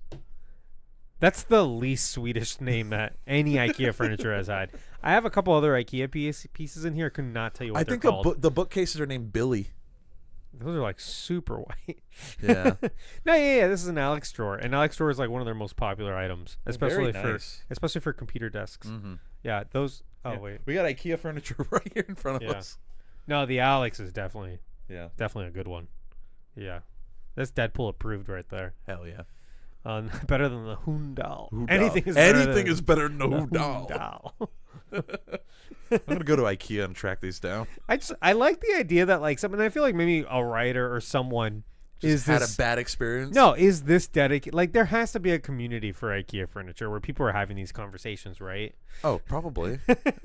I don't doubt it. As if they're like music releases. There's like IKEA like enthusiasts. That's what I'm saying, right? Their meatballs are very good. I don't know if you've had their Swedish meatballs. Of course I've had their Swedish meatballs, Berto. Their food is not that great. It's good enough. It's good. Listen, it's good enough to keep you in the store, which is what it's designed for.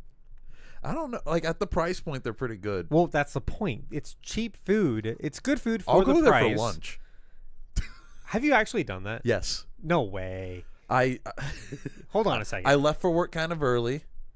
I got lunch at IKEA, then I went to work. It should be noted that Berto works at a mall that is adjacent to an IKEA. I went to the IKEA for lunch because it's not that like it's next door. I get it, but it's not that close. You have to get in your car, and go from one very large parking lot to another very large parking lot. Yeah. Then go inside, walk through, go upstairs. It's always upstairs, those son of a bitch. Get into the sons of bitches. They make you walk through the furniture. Showroom upstairs, warehouse downstairs. Everyone knows this about IKEA. Know.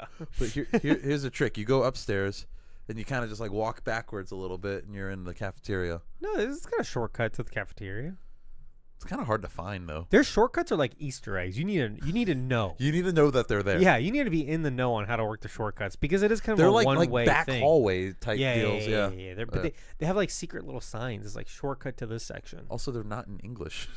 I haven't been to IKEA in a minute. You should go. It's fun. I actually really like IKEA. People make fun of them. You and Sable should go on a little date to IKEA. Well, we're gonna move in the next 6 months. So there you go. So if we need more furniture, like some of their furniture I really like, and some of them I don't like as much because it's like they try to be a value brand, which works for some things. Mm-hmm. Because they're also they're like an intersection between a value brand and a quality brand. So like certain things are higher quality than your average. Like this is a higher quality bookshelf than your average shelf.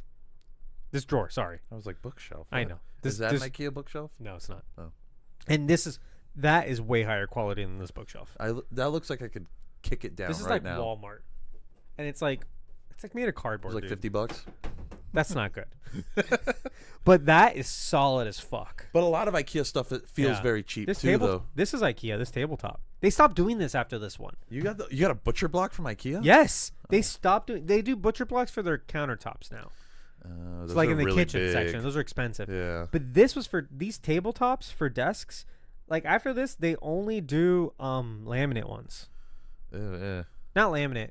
No, yeah, laminate ones where it's veneer. Sorry, veneer. That shit peels. No, veneer doesn't peel. Oh, veneer is where it's like a corrugated material, so it's like wood chips, and then on top they put a thin layer of real wood.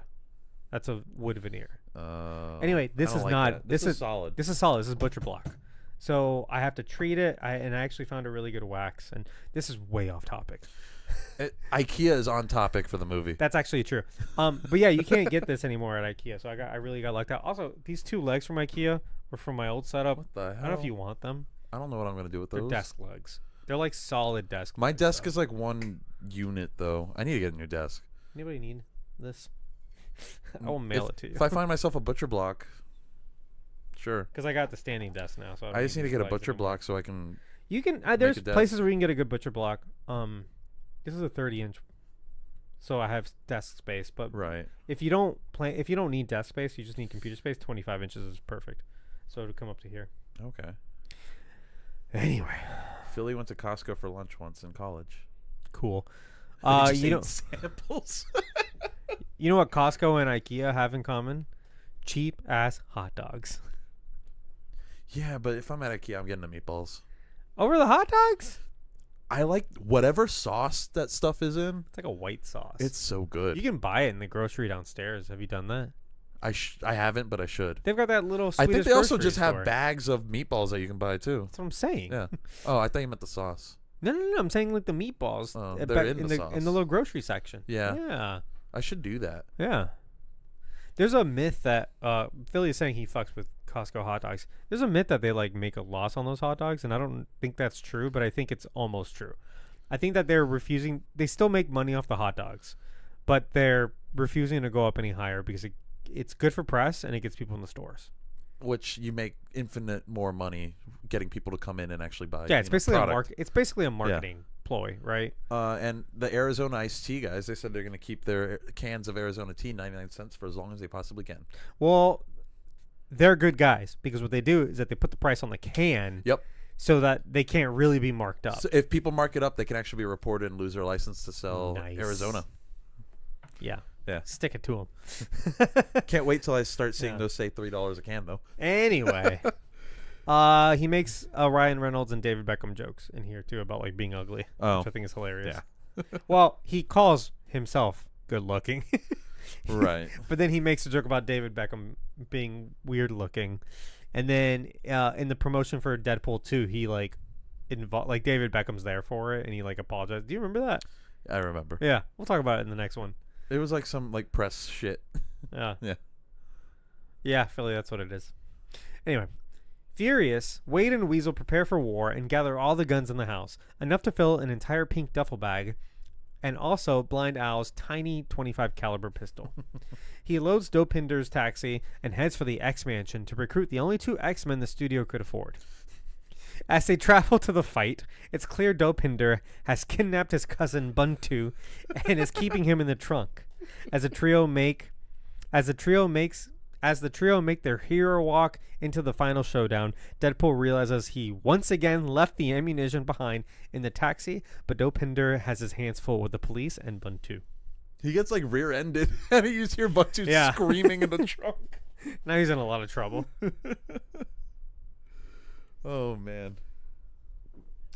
The suiting up montage is fantastic. Yes, it is. Him going into the X-Mansion is fantastic because he's able to just rip out as many jokes as possible. Mm-hmm. I like that very much. I think I like it more than in the next one. They actually like show the X-Men. I kind of like that, but it also feels a little weird. When they show the X-Men? They show them, yeah. But you clearly see that it's like the newer, younger ones. Right, but like even they're breaking character because they look at the screen and they're like, "Oh no, get out of here! Like you don't belong in here." They like close the door on them. Yeah.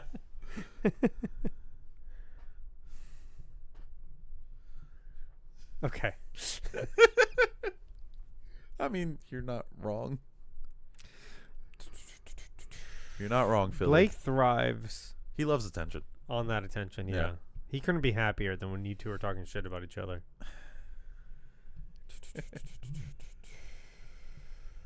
All right. The walking on sequence with Exhibit playing. Oh, it's fantastic for one, and then it's such a good, it's such a good scene that it just makes it better when he breaks it for a joke and he's like, "Fuck, I forgot all the ammo again." Just for budget reasons. And then he's right, and then he's like on the phone with Dopinder. At the side of an abandoned helicarrier, Angel Dust makes a superhero landing and starts fighting Negasonic and Colossus, who is trying his best to not hit a woman. He eventually fights her at full strength, but can't help but look away when her boob pops out of her tight supervillain costume. Can I just say, I laughed so hard at this in the theaters because it's funny. there are so many like women's superhero costumes where I'm like, that's just not practical. Right. Like, I don't need boobs to understand that like that's not gonna work for you. Like with any movement. Yeah, like jumping around, something's coming out. Walking too quickly. You're telling me that you're doing flips and you're fine? No, you're not. Boobs popping out. Right. Deadpool, meanwhile, kills most of the hired soldiers with just his katanas and uses their corpses. That's right. correct, right? Yeah, it just sounds weird. Okay. Yeah, it does sound weird. And uses their corpses to spell out Francis, but spares his old friend Bob. I think that's a reference to Bob, agent of Hydra. Yeah. Bob's a real character in the comics. Yeah. And he's friends with Deadpool. Yeah. When Francis shows off his hostage, Vanessa, Negasonic Teenage Warhead launches Deadpool onto the helicarrier to face off. Vanessa finally realizes Wade survived his cancer from within the capsule she's kept in. Francis reduces her oxygen level while he and Deadpool fight, but Deadpool cuts a hole in the glass.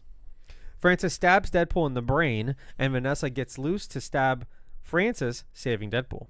With a knife in his head, however, Deadpool can't see, hear, or think clearly and only sees little cute cartoon characters floating around Vanessa. He's just like making gestures at her. I also died at this scene. This shit's so funny. And she's like yelling at him. You just can't tell. He finds enough reason to pull the dagger out of his head and heal in time to punch Francis while Negasonic creates an explosion to maybe kill Angel Dust. She's probably dead. And rupture the helicarrier. So how what's the story behind them getting a helicarrier in this movie? It's just like a reference. Like I read that like they couldn't like make it official in any way, but they're like, yeah, if we put a giant like it's literally like the helicarrier from Avengers. Yeah, no, it's like straight up just the helicarrier. There's just no shield like iconography on it or anything. Yeah. I think if they're like they're just like, oh, let's put a giant what's it called in real life? Aircraft carrier? A giant aircraft carrier. But like it has like you can see the motors and or like the big giant turbines. Things that make it fly. Yeah. Yeah. So it's a fun reference to like Marvel, but like I wouldn't think about it too hard. Right. Maybe there's like a shield in this universe that we just never see or whatever. Doesn't seem to do shit because like it does nothing. Everything's getting fucked up all the time. The Fox universe sucks. It's the one from Winter Soldier that crashed. I mean, yeah, like they're not going to commit to anything, but like it's a reference is what it is. Yeah. Yeah. Yeah. It's just a downed helicarrier in the outskirts of a city. Yeah. Yeah. Spelling the name out, Francis, with the bodies, genius. I love that part. I love that he dots I love that the Francis I. gets like pissed off about it too. Yeah. I like that he doesn't kill Bob. He just punches him and then drags his body out there. So like, and you see him squirming too. Because they're like, oh shit, I haven't seen you since Jacksonville. Yeah. What the fuck did they do in Jacksonville? I don't know. That's a fun callback. Sometimes I like when movies. What was Special Forces doing in Jacksonville? Like nothing good. Yeah. Sometimes I like when movies make fun of Florida. You know, Florida's so easy to make fun of. I make fun of Florida. I live here. I make fun of it. Yeah. So like, it's not really clear what happens to Angel Dust if she survives or not. But you can see when the helicarrier is falling, it's collapsing. You can see Colossus carrying her away. Oh, she's probably unconscious then. So she might just be unconscious, but you don't see her ever again. No. And then she's never welcomed back to the movies. So chaos ensues as Deadpool and Vanessa are falling off the collapsing helicarrier. He puts Vanessa back in the capsule to survive the fall, who is helped by Colossus and Negasonic. Francis finds Deadpool and they fight until Deadpool pins him down and demands he fixes his condition. But Francis was lying to him the entire time. There is no fix for Wade. Deadpool finds the one gun he brought, Blind Owl's. As he's about to shoot Francis, Colossus offers him some superhero wisdom. It only takes 4 or 5 minutes in a hero's career that truly defines them. Moments. Oh, you're right. What did I say? Minutes. Yeah. Thank you. It only takes 4 or 5 moments in a hero's career that truly defines them. And when they make the right decision, and Deadpool shoots Francis point blank. And Colossus vomits. It's like a second time he vomits too. Like he cannot stand the sight of blood. No. He turns to Vanessa and apologizes for not returning to her, but is afraid she won't love him in his state. He reveals what's under the mask. A cutout of Hugh Jackman from his issue of People's Sexiest Man of the Year. It's just like, is it like stapled to his face? It is literally stapled onto his face, yeah. Vanessa is only phased for a second, but accepts his face as one she'll be happy to sit on. Aw, how sweet. It is sweet. Like, it's raunchy, but it's sweet. Yeah. No, this movie has a perfect ending, I think. I like how he says to Colossus, I'll see you in the next, like, 4 moments. Yeah, like, this one's done. I got 4 more moments. You know what, though? Like, I do appreciate Colossus's speech. And I think there is a callback to it in the second movie. Oh, when he's trying to talk, what the hell is this stupid Fire Fist into? Dude, I don't know. For as many times as I saw this movie, I only saw the second one time in theaters. Wow. Never Okay. saw it again. So I'm actually very much looking forward to rewatching that one. Because I remember liking it. I liked it too. I liked the first one better. I definitely liked the first one better. But yeah. I remember liking the second one, yes. Right. No, but I mean, like, to be fair, like, I think he has a point. Like, a lot of times a superhero, like a person's career, especially like when you think of like a superhero, like a politician or something like that, is just defined by a few key moments in time. Yeah. And like those are the moments that they're supposed to make the right decision. Yeah, he's And like, then- I don't wake up a hero. I don't brush my teeth a hero. Right. Like, that's not how it works. Yeah. Yeah. But it reminds me of some specific movies. Really, it reminds me of like Hamilton, the musical. Have you seen Hamilton? Yeah. He's not throwing away a shot. No, you saw the play, or you I saw watched it. I watched it. You I saw watched the movie. I watched the Disney Plus. Yeah. So showing. the play on the I movie. Yeah. do not have the money to go watch it. Yeah, I've seen it twice. Yeah, I know. Anyway, you should see it. It's great. But it reminds me of like at the very end of Hamilton, Burr's song is about how like he lived a very similar life to Hamilton, but it was just because of this very quick decision, this one thing he did differently than Hamilton, that he's remembered as a villain and Hamilton's remembered as a hero. Right? But like their lives were eerily similar throughout. And it's like, this is an excellent point. Is that like you could live a very like wholesome life and just make 1 or 2 mistakes or 1 or 2 key decisions and you're going to be remembered completely differently. Mm-hmm. But Deadpool doesn't care. But like it works better as his like foil, like Tim Miller said, that like he's so like Deadpool doesn't give a shit. Like here's all this great Right. hero stuff that like he's like, but fuck that shit. But it's not just there to be different than Deadpool. Like it's good stuff, you know. Like Yeah. Colossus is a good character. And he's a good guy. Oh wow, there's a lot going on in the chat right now. A lot of people were banned. Only one guy was banned. Hello, sorry for bothering you. I want to offer promotion of your. Thank you, Philly. Yeah, Good thank you job. for that. Orkinator just finished Acolyte. He's Oh, not cool. spoiling it. No spoilers. I'll time you out, Lord Zud. No comments on the episode below. Well, I have to pop in and say hi. Oh, Rashad's back. Oh hey. Oh, I think he's leaving again Brick spoiling stuff. to go work out his chest. Where'd you get all these Power Rangers emotes? He's got to be subscribed to some Power Ranger channel, or somebody that has Power Ranger emotes in there. We need more emotes. Burkinator, I need to know if like you're like, because you've mentioned Power Rangers before to me, but I like it's so like. Are you a Power Ranger super fan? Yeah, like deep down, are you a huge fan? And we just don't know. Huh.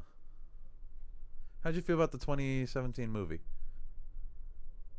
They did a Power Ranger marathon on Twitch, like an official one. Oh Wait, wow. Who did? I guess the Power Ranger channel. Oh, the official one.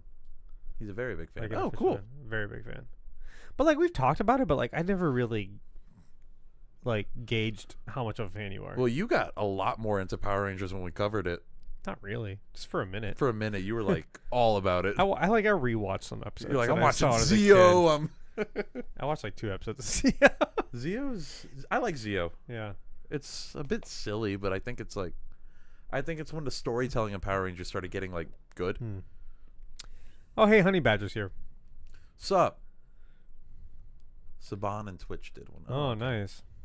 Or I guess Disney. I don't think Disney owns it anymore. No, and I they're think Netflix owns. no, they're Power getting Rangers. off Netflix now too. I think. Oh shit! I think after those 2 seasons or whatever, they're off Netflix again. Power Rangers is like the one time that like we got a lot of traction. Power Ranger fans love Power Rangers. Dude, Marvel, Deadpool, Teenage Mutant Ninja Turtles, all that shit, nothing. Or DC, I meant. Teenage Mutant Ninja Turtles gave us a... Yeah, but then like Power Rangers, like I had no idea. That's a community. Yeah. Anyway. We were just bumbling in like idiots. Yeah, we really were. Oh, look at those emotes. Damn. Hey, Honey Badger. That's What a it is, we're lot just of talking emotes. about Deadpool. Ay, ay, ay, ay, ay. Ay, ay, ay. God, I want them to make good power. Yeah, I can either. You know what though? The comics are really good. I need to go back and keep reading those comics. I read like maybe like 6 or 7 issues, and I was like, these comics are good. And the Power Rangers comics are everything you wanted Power Rangers to be. Mm-hmm. You know, so just go back and read. It's like those. it takes itself seriously. Yeah, but it's also lighthearted. It's slightly different origins. It's like more lore heavy instead of just like, hey, this is like a Villain of the Week TV show or whatever. Yeah. Those are really good. I started reading them a little bit, and I really liked what I saw. Yeah, I was really enjoying it. Especially how they kind of recontextualize a lot of the first few seasons of Mighty Morphin. Oh, yeah. Yeah, and like it's more modern. They have cell phones and shit. It doesn't take place in the 90s. No, it's still longer than I gotta do that. Those are actually really good comics. Anyway, we're not talking about Power Rangers. Yeah. Anything else you want to add to this section? No, I mean this is pretty much. It's almost the end of the movie. It basically is the end of the movie. It's credits after this. We have post credits after that. Yeah. In a post-credit scene, Deadpool parodies the post-credit scene in Ferris Bueller's Day Off and tells us there's no budget for a teaser to the sequel.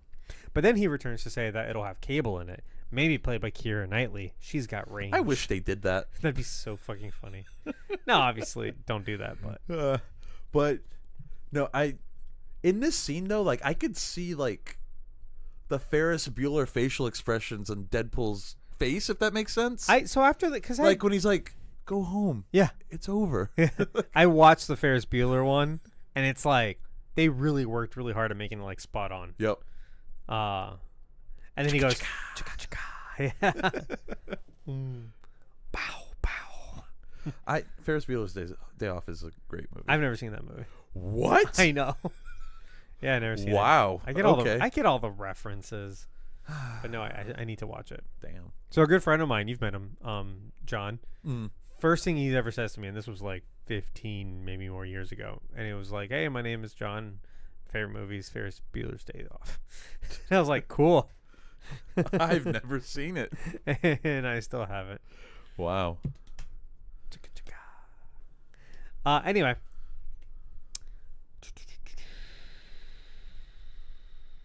No, not The Man Named John. No, we're talking about The Man Named John is my friend. I don't remember what his name is in the Discord, but he's in the Discord. He's one of our patrons. J Abs. It's J Abs. Yeah, that guy. He was in the music video. He is in that music video. I forgot to tell him that story. Actually, I meant to tell him that story. And that's the movie. Anything? Do you have anything to add here? Or should we move on? I already said my piece about Ferris Bueller. All right, analysis. Overall thoughts, Berto. I mean, this is Deadpool. This movie's great. It's a good movie. Like, the story itself is like, it's very simple. It's fine. It's the rest of the movie that makes it shine, though. Like, it's the humor. It's the acting. It's it's a raunchy comedy. Yeah, like, and it's also like the journey that this movie had to be made. Right. Like, that's something that like new viewers maybe won't get out of it, though. Because when we found out there was a Deadpool movie coming, we were like, "Holy shit, there's a Deadpool movie!" Yeah. I also don't think it's just a raunchy comedy. Like, I think this movie is enough of a raunchy like it's a good balance of genres where like you could say it's a raunchy comedy, but not so much that it's not a good action movie or a good superhero movie. It also holds up as a good superhero movie. It holds up as a good action movie, and none of those. It's like a kind of a perfect triangle balancing act, and it's not any one more of the things that it weighs it down in the other aspects. Yeah. If any of that fucking makes sense. It makes sense to me. Okay. But you know what I'm saying? Like, you could watch it and be like, "Oh no, this is a good Marvel movie. This is a good superhero movie. This is a good love story. Comedy. This is a decent love story. Decent, yeah. There's a little bit of a twist to it, but yeah. I think they worked so fucking hard at this movie to kind of hit that balanced well, that it really plays out, and it's rewatchable. Yeah. Like almost to a fault. Like I could rewatch it a million times. And I can't say that about a lot of And the movies. use of Careless Whisper was great. That was very good, wasn't it? I like how they used it like as a callback too. Yeah. Like between him and Vanessa. Yeah. Yeah. Wham. So story, yeah, no, I don't think it's, like I said earlier, like it's not too, it doesn't bog it down too much. No. But it is very good. It's simple. It's mostly so that you can have a lot of time with the characters on their own, and yet the plot still moves. And then when it doesn't, you have a character call it out. Say like, hey, I don't know, maybe this guy will move the plot. Yeah. And I that's a line that I really like. I like TJ Miller sucks, but I do like Weasel. Yes. Yeah. I think he is very funny. Yeah. Yeah. Have you seen Silicon Valley? Yeah, he's kind of funny in that. He mostly just plays asshole in that, though. Yeah, that's kind of what I think the that was other my characters takeaway. are funnier. Yeah, I've seen like 2 episodes. I like that. I But do I like hear, that I hear show. it's really funny. Yeah. And I've seen the bit about the how many dudes can we jerk off. Yeah. That's just, if you haven't seen that, that's just really good on its own. He actually complained recently. First of all, the dude was like very super recently that yeah, like a few weeks ago. Dude was like super canceled because apparently like he was, called like, calling in bomb threats and threats? shit. and I guess he's difficult to work with. Like people just don't like him. Nobody likes him, and so it he, just like, sounds he like was, he's just a dick. yeah. Yeah. And he was like very recently interviewed, like in April or something like that this year. No, those And have he been was- popping up on like my For You page Yeah. recently and stuff. I guess because Deadpool's getting traction. Yeah. And he was like asked if like, oh, if they called you for Deadpool 3, would you do it? And he was like, I would never work with Ryan Reynolds again. And he talked shit about Ryan Reynolds. As He was like, really mean to me. yeah, he said he was was mean to him, and like In that's character, That's not like corroborated like in the slightest. And actually, like everybody's complained about you. So like I think maybe like you're wrong. You know what I mean? maybe you're the problem, I think TJ. you're the problem. It's like one of those people. They're just sociopaths, or I'm not calling him a sociopath, but maybe he's a narcissist, or like they just can't see that they're the ones Because that like are he's wrong. he's been kicked off of Silicon Valley. He's not coming back for Deadpool. He's not doing much. I don't think. I don't think he was invited back for any Big Hero 6 stuff. Was he in Big Hero 6? He voiced, I think, Fred, Oh. the kaiju guy. Oh, okay. Yeah. Which is also a Marvel movie. It is a Marvel Yeah. movie. Yeah. A lot of people don't know that, even though it says in association with Marvel. And there's a Stan Lee cameo I don't remember that. in Big Hero 6. I don't remember. I saw it one time Oh. in theaters. There's a Stan Lee cameo. That was like, like what, 2016 or 2018 or something like that. yeah. He plays Stan Lee's son in the movie. Yeah, Stan Lee is interesting. like his character's dad. Oh, okay. Yeah. Oh, I remember now. There's like an actual Stan Lee in that movie. Yeah. Yeah. It's like a plot point. Yeah. Yeah. Okay. Yeah, Okay. yeah. I remember now. Yeah. So anyway, fuck that guy. But yeah, overall, there's 2 deleted scenes I wanted to mention. One of them has Nathan Fillion in it. Oh, I wish he was in this. I'm gonna link these below if they're available. I didn't see another guy from Firefly. Sure. Yeah. Yeah. I didn't see the one with Nathan Fillion in it, but apparently he plays a bathroom attendant. Oh. But it says here it was included in the deleted scenes of the home media release. Oh, so you have that. I have it. Yeah. I can probably find it on YouTube. There's another deleted scene I found on YouTube where he goes to Mexico for special treatment and he kills a phony doctor who's ripping off cancer patients. Is this the scene you're talking about that was like kind of serious? It was way too serious. Oh. Like it gets like dark. And like it loses it loses the Deadpool lightheartedness, and I totally understand why they cut it out. Mhm. It's not a bad scene. Like it by shows any that means. he's a good guy, but it's like It feels like a completely different movie. okay, like It- tonally, it's like Yeah. Whiplash. Yeah, and Yeah. it made me think of Taken, honestly. Like, because I think maybe because they made fun of Taken, it was fresh in my mind in the movie. But like, so he goes down to Mexico, and they're in this like kind of weird clinic, and apparently the doctor is just faking that he's removing tumors and taking advantage of like Just sick people. patients that are desperate, you know, and they're willing to pay in cash and blah blah blah. And so he sees that, and he basically gets in like a fight with the doctor, and he kills him. And everyone sees it, and then they run away. And it's like super dark. And then like that's supposed to transition to when later, because then that's supposed to transition to when he finally decides to call the guy. Oh, okay. Um, Like that was like his last like. yeah. And instead, what they put in was him going to the bar and talking to Weasel and being like, "Hey, do you know what what cancer is in Spanish, el cancer. And that was like a carryover from that other scene where he talks to another patient. He's like, "Hey, I'm sorry about your el cancer." I think tonally it would have been. It's weird. Yeah. I'll link it below. Like I said, it's good. It's just it doesn't feel like it belongs. It feels like it's a completely different movie. Yeah. How I had a Liam Neeson nightmare. He was having none of it. Burkinator got attacked by a cicada. Fucking my dog now got attacked by a cicada. Was it loud? Burkinator's building a whole bar room right now, like cabinets and nice. taps, and he's also doing like home brewing and shit. Oh, are you gonna make mead? Good question. Ooh. He has like a whole brewing kit. He's trying to make some beers. Make some pineapple habanero mead. We gotta stop by there and see if they have that shit. Yeah, watch it be fucking sold out again. I'll be so mad. Yeah. So anyway, I'm really excited to visit him. I saw Philly's Nathan Fillion reference. I understood it. It was from that cop show that he's in. Mead is something my wife really wants to make. Oh. Apparently it's like really simple. Yeah, I think it's just like wine where it's pretty easy to ferment grapes, honestly. Anyway, Burkinator, there is a really cool meadery here in Orlando that we go to. Yes. And they make first of all, they make a shit ton of mead. There's like lots of different flavors. There's like 40 things on the menu. Yeah. A lot of them are made to kind of behave more like wine, where they're high ABV. Which is like standard mead. Sure. Yeah. And then a lot of them are kind of made to act more like beer, where they flavor them afterwards. Sometimes they're carbonated. They're sometimes carbonated, and they're lower ABV, and they'll can them and shit. It's actually really good. I don't really like mead that much, but they have some good ones there. Yeah. It's a really because you like the session ones, which are the ones you were describing, where they like flavor them, carbonate them. Right. They're more like 4 to 6% or whatever.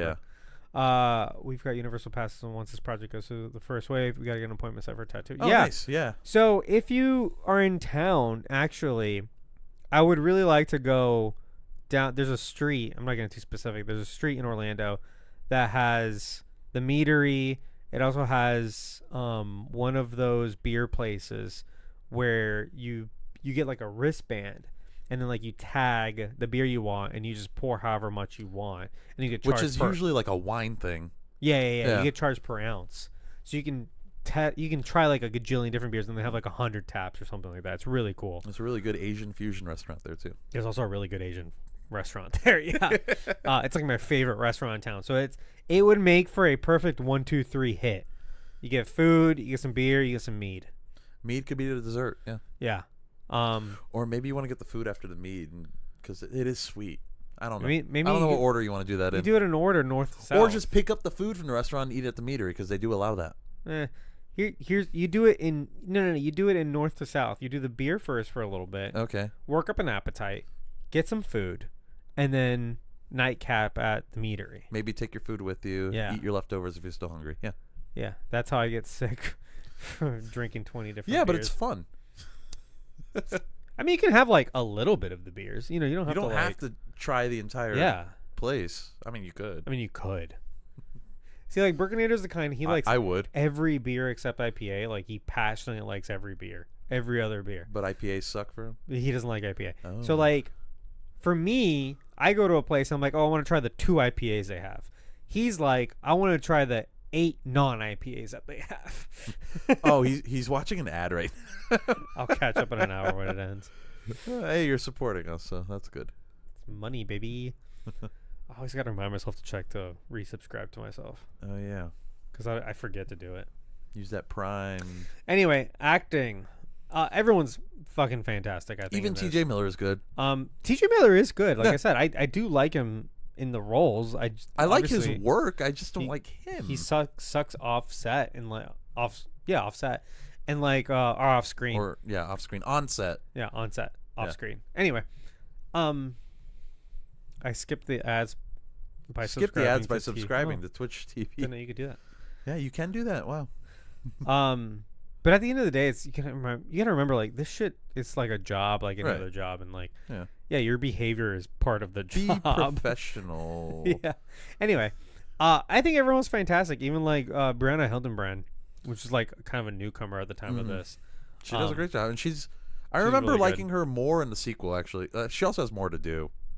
Does she? I thought she had less to do in the sequel. Maybe she has less to do. Maybe She's she just running stands around out with, more. what's her Yukio. face? Yukio, yeah. Yeah. We'll find out. I haven't seen the second one in a very long time either. So. No, but everyone's fantastic. This movie is not credited to be written by Ryan Reynolds, but I feel like there's a certain level of. If you ad lib enough, how that's what I'm saying. Like, at what point do you get a writer's credit? Right. Because, so part of what made this next one interesting is that it happened. It was filming during the writer's strike, and thankfully the writer's strike, or at least this next one's coming out. This next one, yeah. Okay. Deadpool and Wolverine. Deadpool and Wolverine. Most of the writer's strike coincided with the actor's strike. If it hadn't, Ryan Reynolds would not be allowed to ad lib at all. Because it counts as writing. Right, because he's in the Writers Guild. Right. As a writer, which means he wouldn't be able to do work. He'd be, yeah. Thankfully, that like the two coincided, and he so they couldn't do anything. Yeah, they didn't do anything. Thank God. Yeah, right. Because otherwise, we would have had a very different movie than what we're yeah, that's gonna what I'm get. saying. You get the idea that like he gets on whatever's already written. He has like an idea, and he gets on set, and he goes through 5 different ideas, 10 times each, and he comes up. He improvises a bunch of stuff in the interim, and that's the stuff that ends up on screen. So if he wasn't in the Writers Guild, would he be allowed to ad lib, or still no? Because then you're wasn't changing the writer's work. If he was an actor who just improvised every now and then and wasn't in the Writers Guild, then he could do that. Okay. Because he wouldn't be a writer in the guild doing work. But because he's credited as a writer. Right. Or because he's in the guild, not even credited as a writer. He doesn't have to be credited. Yeah. It's just the fact that he's a part of the guild that's on strike. He can't do writing work if the writers are on strike. Yeah. Okay. But I've heard a lot of people just like the Ryan Reynolds humor just doesn't work on them. They don't really. A lot of people are like, he just plays himself. But I think he's incredibly talented. I've been a huge Ryan Reynolds fan. He has range. You just got to watch his other He really does. things. Yeah. I've been a huge fan of his entire career. We're going to talk about him on Keep or Cancel. I think he's hysterical. He does have a certain brand of edgy humor, but what I find is that there is only one Ryan Reynolds. No one else is doing that. Like, for a while there, for like 5 years, there was Dane Cook. Dane Cook sucks. And then, he was funny for a little bit. And then, like, he very quickly was not funny. Next, you're going to say Jamie Kennedy's funny. No. I know. I'm not going to say that to you. You're going to beat me up if I say that. I will beat you up if you say that. I don't even like him in Scream. I know a lot of people like Randy. No, he's bad. I don't like him. Fuck Randy. I mean, where's Blake? And you're right. Dane Cook didn't. Philly's saying Dane Cook didn't age well, but there was a time there where he had a chokehold on the entire industry. What, like when those movies like My Best Friend's Girl or whatever was coming out, and like what other movies did Dane Cook do? You remember the one there was one he did. It was like the biggest movie he did, and it was with Jessica Alba, and it was like I forgot the name of the movie, but anytime he had sex with someone, Good Luck Chuck. They got married. That wasn't a good movie. It was not a good movie. But it was kind of funny. And then, like, he found a girl he really liked. Was it Jessica Alba? And he's like, I can't have sex with her because of... Right, and she, like, wants to have sex with him, and he's like, no. No, you don't understand. I'm cursed. But, like, my point is, that didn't happen to Ryan Reynolds because he's actually really talented. Right. And, like, I'm not... Like, I don't think his shtick's going to wear off. Employee of the Month was another Dane Cook movie. Yeah, Employee of the Month, yeah. I don't think his shtick's really going to wear off. I think he's legitimately funny and very talented. And I don't think there are many people that can get away with that kind of charming sense of humor. You know what I mean? Yeah. I can't wait till we talk about Son of the Mask so we can cancel Jamie Kennedy. Okay. Sure. Maybe we'll do that next. I think Philly meant that Dane Cook like literally did not age well. He said he looks like a wax figure of himself that melted slightly. Oh, no. Yeah, you are right. He literally looks like shit. Oh, is he looking rough? Yeah, he doesn't look... Because he was kind of like handsome back in like 2007. When he was making the movies. Yeah, when he was like edgy and shit. Yeah. And you'd believe... I never thought he was funny. I saw him live. Why? I thought he was funny at the time. Oh, boy. But you know what? I remember... So, like, that comedy album... You also watched Daniel Tosh live? Yes. Oh. I've seen Daniel Tosh live. Wait, didn't he go to UCF once? He did, and I was there. Okay. Isn't this stand-up sorry. This is when I was at UF. Oh, okay. And he did go to UF, and I was there, and he made fun of UF because he went to UCF. Isn't his stand-up just him being like an asshole? No, I don't... Have you not seen his stand up before? Maybe a little bit of it. He's funny. I love Daniel Tosh. He does a podcast now. He came back. Is it called Tosh.0? No, it's Tosh called Point 2? Tosh something. Point 1. Did you not like Tosh.0? I like Tosh.0 because I was like bringing internet culture to mainstream. There was just something neat about that. Yeah, it was like a Daily Soup type thing. It was but like Daily Soup, yeah. Maybe a little bit edgier. Yeah. Daily Soup, but yeah. No, Tosh.0 I liked. I remember not liking his stand-up though. I liked his stand-up. I thought it was funny. It just sounds like he's being mean. Maybe that's why I resonate with him. No, anyway, what were we just talking about? Dane Cook. Anyway, back to Ryan Reynolds, the actors in this movie. Let's move on. Action, it's great, and I think part of it is Tim Miller he's done so much previous work that he can really visualize it. He mentioned that the budget was so low for this, he had to make every dollar turn into $10, and I think his work on previs and CGI and video games all really helped with that. Especially that beginning scene with the SUV. Most of that was CGI. Oh yeah, and it looks like, look, if you watch it kind of too close, you can tell it's CGI. It doesn't look great, but it doesn't look bad either. Right. It's not the worst CGI I've seen, even in recent years. And at least it has a low budget to back it up. Mm-hmm. You know what I mean? Like it looks good for the budget, for the money. And it works. Like the scene just works. And there's something really to be said about like the way Deadpool moves in this compared to like X-Men Origins, where it's just silly in that movie. And he was like a Jedi in that one. Yeah, and in this one it's like, oh no, this is a guy with like really heightened reflexes. And even though like after he's Deadpool, like even his fast reflex, he's still getting shot. Yeah. It's just he's Deadpool, he gets so shot he all heals. the time. Yeah, and he doesn't care. Yeah. And he sticks a finger in his arm and shit. The music is pretty good, but it's not like iconic. Do you mean like score? Yeah. What you know? What it's situational. It's situational. I feel like the score is overall forgettable though, because I can't think like it's situational, and it's almost like it's the needle drops. I remember more than like the score itself. Well, unless you count the Deadpool rap as original, which it is. Well, my point is it's almost like a parody score where it's doing what all the other movies would do in the situations. Like if it's supposed to be a Spider-Man montage, and it does Spider-Man montage. Like there's a moment where he puts on his costume and it has like kind of that Spider-Man swell, you know. Yeah. If it's doing like and it works for the scene, but it's not like you're not gonna go and listen to this score. Yeah, but if it's if it's doing like the edgy pre-action scene, then it's got like a bass riff. You know what I mean? Like those movies would in the 2000s. It's Tom Horkenborg, also known as Junkie XL.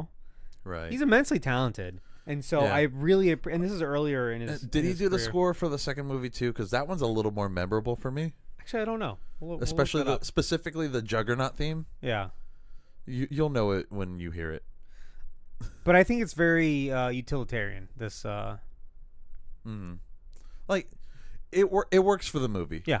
But like I said, like I'm not like, oh man, you know, the music in that scene was so good. Like, well, my point is, I would rather it like work for the film, for this kind of film, right? Rather than it be like a memorable jingle.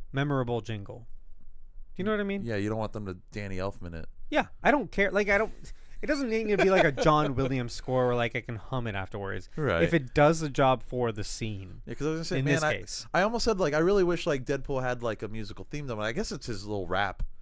Yeah, it's it's pretty good. Sexy motherfucker. Costumes. Can we talk about how they nail the Deadpool costume so fucking well? I'm so glad they went with the animated eyes. It's so weird because it looks so good on him, but people are like, "Oh, they should do that on Batman." I'm like, "No, it wouldn't look right on Batman. So dumb on Don't Batman. do animated eyes on Batman. It would look so dumb. It works for Deadpool. Works for Spider-Man. That might be it. Yeah, but in Spider-Man, it's like mechanical, so it has like a reason. It has a reason. There's no reason why his eyes. No, because he like takes off the mask and stuff too. Yeah. It's just comic book shit. Yeah. It's a good costume though. It is. Makes sense why it barely changed. Like the second one's slightly different, and then the MCU one is just a little newer and more vibrant, and that's it. I'm more excited about seeing Wolverine's costume in the new movie. Oh yeah. And anything else on this movie before we move on to keep or cancel? I think I've said my piece. Cool. Keep or cancel. Let's talk about, this is the segment of the show where we talk about the actors in the movie, and we decided if we're going to keep them or cancel them. We're talking about Ryan Reynolds. Keep. Okay, cool. See you guys. All right. So we're going to talk about Ryan Reynolds in like 4 more movies, by the way. Maybe even more. Because he's in Deadpool 2. Deadpool 2, obviously, and Deadpool and Wolverine, obviously. Green Lantern. Green Lantern. I guess we could talk about Blake Lively in that one. Yes. Yeah. There's also Blade Trinity. Oh, shit. There's also I forgot you said that. R.I.P.D. Oh, fuck. And I think there's like one other comic book movie. Aren't they making an that he's in. R.I.P.D. sequel, though? Yeah, but eventually we'll get there. Okay. They'll fold. Everything's gonna come down and crash eventually. Anyway, born October 23rd, 1976. Makes him 47 years old. Let's just He say still it. looks 30. Dude's incredibly hot. He's very handsome. Yeah. Looks great for 47. He's like, Philly said they did make an R.I.P.D. sequel. Did it already come out? yeah. Oh, it might have already come out actually. Oh. Yeah. Whoops. He's from Vancouver. If you didn't know, he's Canadian. He's Canadian. All right. Very middle class upbringing. Very normal guy. Dad was a cop. I think. It's like a Mountie. I want to say. Mom was like a service worker, a retail worker, or something like that. Okay. He started acting at the age of 13, but gave up at 19 to go to college. Again, when you don't have that generational wealth, it's like, yeah, if this doesn't work, you got to go to school. You got to get a job, buddy. You know? Yeah. When you're not like a Nepo baby. But he ran into a fellow actor, Chris William Martin, not the guy from Coldplay. Oh, not that Chris Martin. Not that Chris Martin, just some other guy. He's been small stuff. Who encouraged him to try again, and they moved to LA together. So, going through his filmography, while he was in Canada, he was in some soap operas, TV shows, Hillside, Ordinary Magic, The Odyssey. By the time he comes down to the U.S., he was in Sabrina the Teenage Witch, the TV movie. Who did he play? Like the main love interest. Did he like replace the guy that played him in the TV show, or was no, he like I a think new love interest? it's a brand new love interest. Oh, okay. I was like, he wasn't Harvey. Yes, I don't remember Sabrina. I watched a lot of Sabrina. The I Teenage watched Witch. it a lot, but all I remember is The ants and the cat. And like when I see somebody that played one of the ants, I'm like, she's from Sabrina. Yeah, I know. But I couldn't tell you anything else about the show. I remember the cat too. Salem. Yeah. Salem, and the voice was the dude who's been in a million things. And he was like a smug asshole. Yeah. That guy's been in a million things, that voice. I wanted to see the rebooted Sabrina that's Pretty in sure like he was the Riverdale Daggett. universe. Oh, is it? It's like dark and it's like actual witchcraft and stuff. Weird. I kind of want to watch it. I'm pretty sure that the cat, the Salem the cat, was also Daggett the beaver from Angry Beavers. I'm like almost Daggett positive. or Norbit? Norbit. Norbit. Never mind. Daggett was the brown one, the more crazy one. Norbit was the older like brother. the blonde looking one. Yeah, he's the more kind of straight edge one. Yeah. Yeah. Anyway, Two Guys and a Girl is a sitcom. It's kind of a small sitcom. Didn't do too well. It was Never on for watched 4 it. seasons. And he was a main character in that. Okay. And then Van Wilder. This is where I know him from. I had seen Van Wilder. I never realized it was Ryan Reynolds. What? It's an iconic role, really. I watched it when I was younger. I was probably too young to watch it, honestly. Probably, yeah.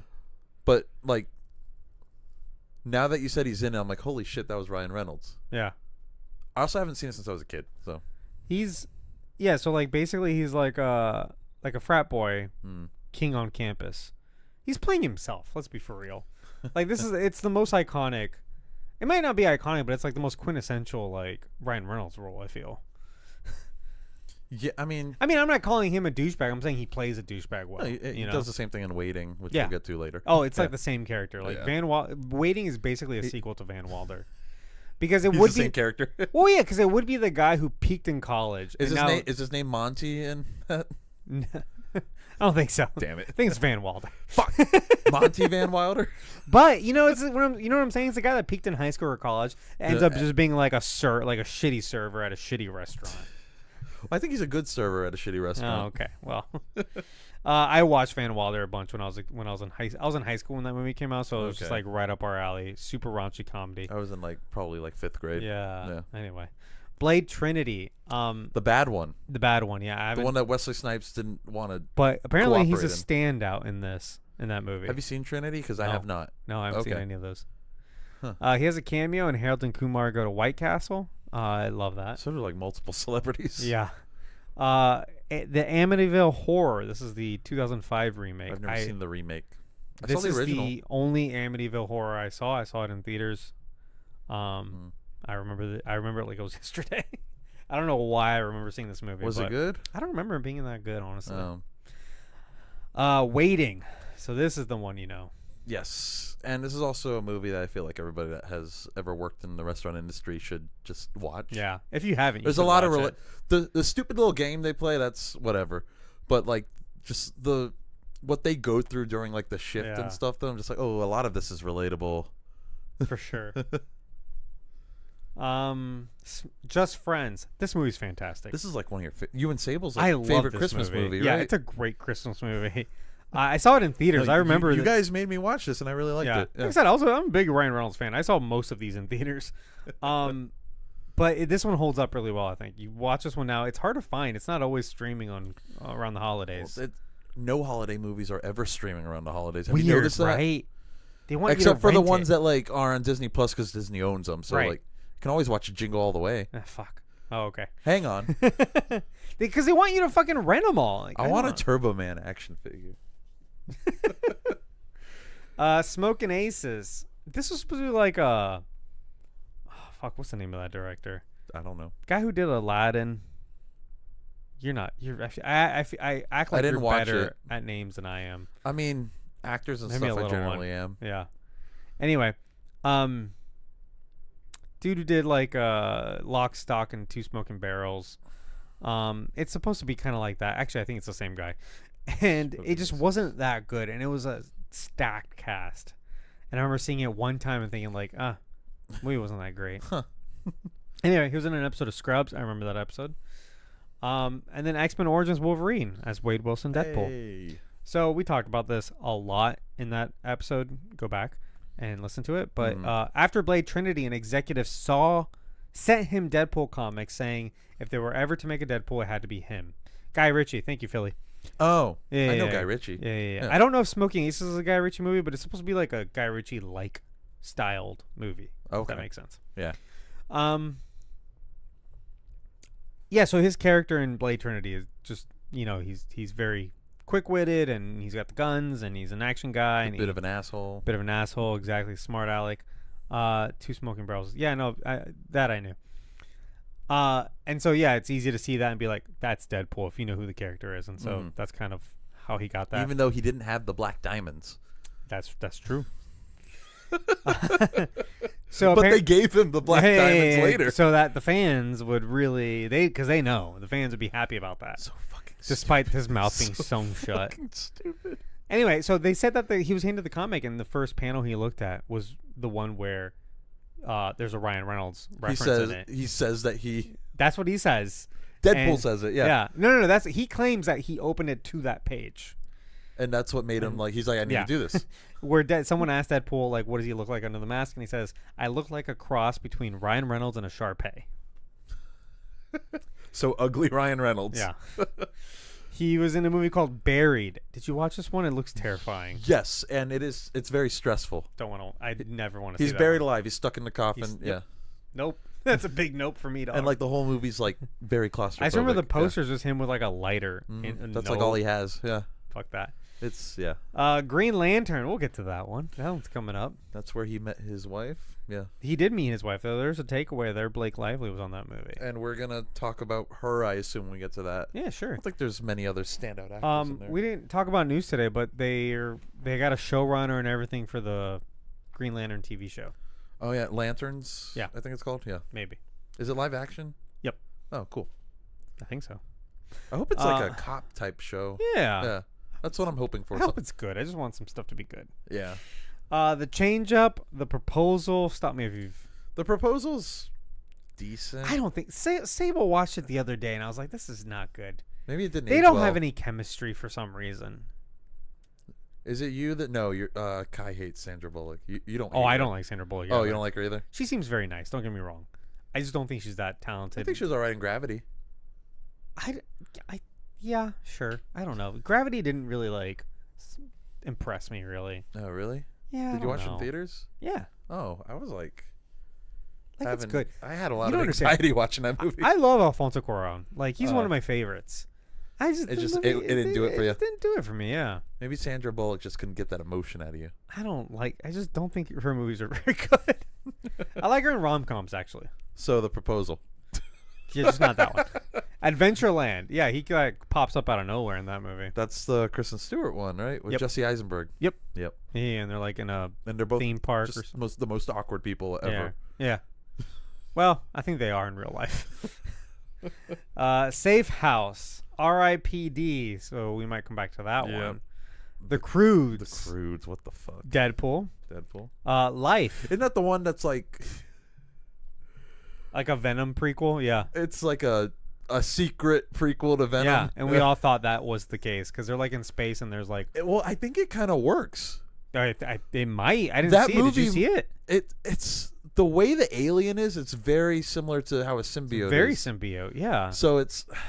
Listen, if life is canon to Venom, it would make Venom a better movie. Well, there you go. Pokemon Detective Pikachu. I love that He's movie. Pikachu. He's Pikachu, And a dad. and somehow it works. Yeah. And I thought, it was around this time where I was like, all right, he's overexposed. Like we're getting Ryan Reynolds for too many things.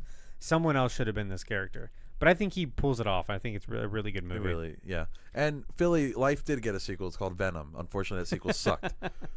Well, Philly likes life. Six Underground. Hitman's Bodyguard. That one was a hit with people. I haven't seen it. I haven't seen it either. It's like it's sort of like a buddy cop with Samuel Jackson. Mm-hmm. I remember the prequel. I remember the previews, and I think they'd be great together. So I do want to watch it. Okay. It has a sequel that I had never heard of called The Hitman's Wife's Bodyguard. Isn't that one kind of like a rom-com action movie? This is the first time I've ever heard of it. Philly so said it wasn't good. Oh, sequel's not good. Okay. Well, he's in that one too. Okay. Six Underground. It's a Michael Bay Netflix movie. I haven't seen it, but I've seen. Is that the one about the ambulance, or is that one just called Ambulance? I think that one's called Ambulance, and that one has Jake Gyllenhaal in it. Yeah, you're right. That's the other Michael Bay movie. I actually kind of want to see that one. I saw it was like 3 hours long, and I'm like, fuck this. Like, I can't. That's so Michael Bay. I can't do this. Let me make a 3-hour action movie where Give me like an it's hour. gonna be a lot of filler. Give me a crisp hour 45 with you, and maybe. It's a maybe for me. How long was Revenge of the Fallen? Like 240? 4 hours or something ridiculous. No, it was like 255 or something. 255? It was like really long. Isn't Age of Extinction like 3 hours long too? Almost. Oh no, sorry, I was thinking. That's the one that's like 2 hours and 50 minutes. That's the one that's like almost 3 hours. And nothing happens. Dude, the fucking Dinobots don't show up until Fuck like that. 2:45. I think Philly was saying that Age of Extinction. it hit 10 years old a couple days ago. That's crazy to me. I remember seeing it in theaters. I did too. I saw it with a friend, and I remember 2.5 hours in, he goes, "Where the fuck are the Dinobots?" I think I saw that movie, and I think Jersey Boys came out around the same time. Did you double feature that? Because that's I did, and Jersey Boys was the better movie by far, if I'm remembering correctly. That's such a like a Barbenheimer situation. It was either Jersey Boys or Need for Speed. Did you hear about the next Barbenheimer? What's it going to be? It's Gladiator 2 and Wicked. That's not going to catch on. People are talking about it. I don't know. I don't think it's going to catch on. Okay. Well, anyway. I don't think Gladiator 2 is going to do well. I just don't feel like it's going to do well. So? No. It's a weird sequel, right? I think it's too little, too late. Yeah, it's like been like 20 years or something. Yeah. We'll see. Free Guy. Good movie. I like that movie. It's a pretty good movie. It's enjoyable. I thought you hadn't seen it. I ended up watching it. Oh, when? Recently? Like a year and a half to 2 years fuck. ago. Yeah. Anyway, I made a rant about Free Guy on this podcast, so go find it. Yeah, But, I never listened to the rant. Oh. The Matrix one is the one I haven't seen, and I'm probably never going to hear that rant because I don't know if I'm ever going to watch that Matrix movie unless we cover it. We might. Well, no, they're still making more. We'll see. We said we were going to cover the Matrix, but then they announced Matrix 5. Fucking assholes. I know. I know. Anyway, yeah, I think Free Guy's fun. It's just at the end, it like basically appropriates Paperman in a weird way, and I was just like put off by it. But it's still a good movie. It's fun. Red Notice. It's a Netflix movie with Dwayne Johnson and I think Gal Gadot, right? I ain't watching it. It looks dumb. Netflix claims that like it's like their highest grossing Their highest viewed Highest movie. grossing movie. And I just have a hard time believing that like that's I think their technically Glass Onion would be their best highest grossing movie since they released it in theaters. they really some in theaters, but like I just have a hard time believing that Red Notice is the movie. You know what I mean? Yeah. I'm sure a lot of people watched it. That doesn't mean a lot of people liked it. Spirited. I love that film. I've never I think seen it's it. great. It's a Christmas musical. Watch it this Christmas. Oh yeah, Philly hates it. I thought it was so good. The Adam Project. That's also a Netflix or Amazon. I don't know. I think it's a Netflix movie.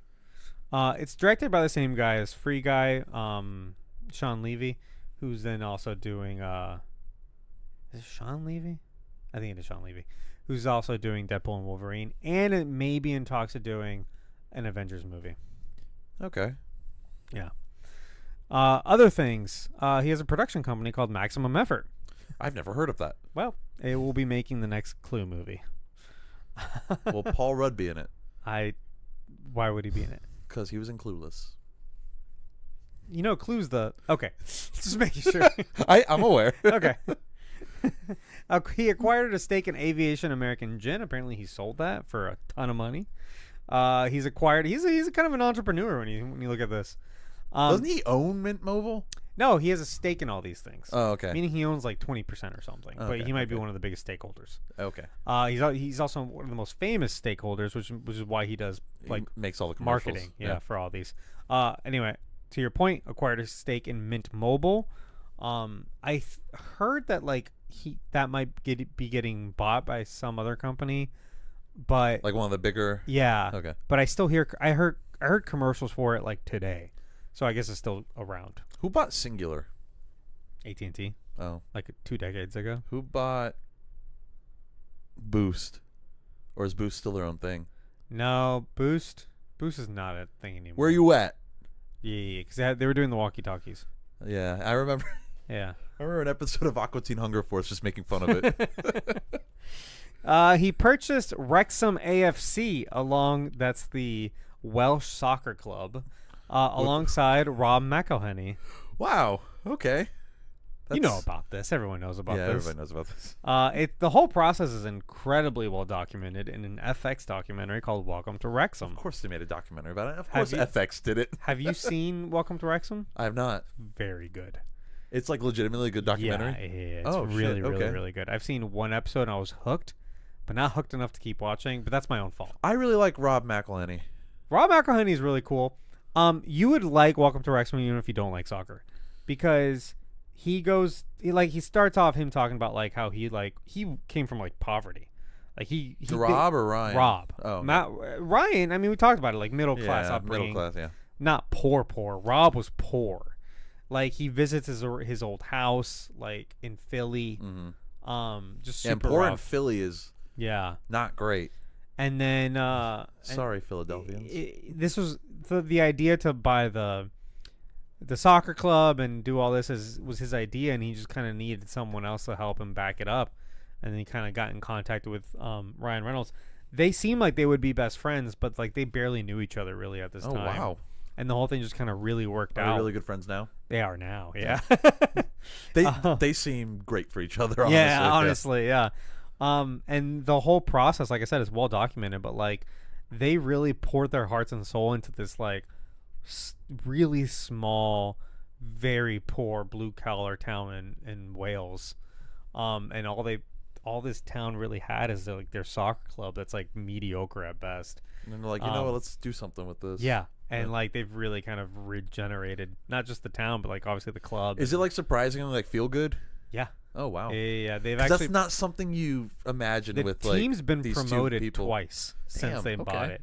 So like if you don't know about soccer, like in soccer, there's like a tier of soccer clubs, and the best team in the league gets promoted to the next league up, and the worst team in the league gets demoted to the team below it. So there's always this exchange of teams between leagues. It's very fluid. Okay. So like you could be a nothing team, and if you win enough, you'll get promoted to the next league, and then you win enough in that league, you're promoted till you get up to the Premier League, which is like where all the best teams are. Right. Now that doesn't just happen. Obviously, you need the best players, and that costs money, and You got to build the team to make money. You need to have ticket sales. You need all this shit. So, but like, there's no like contracts like holding it up like there is in like American sports.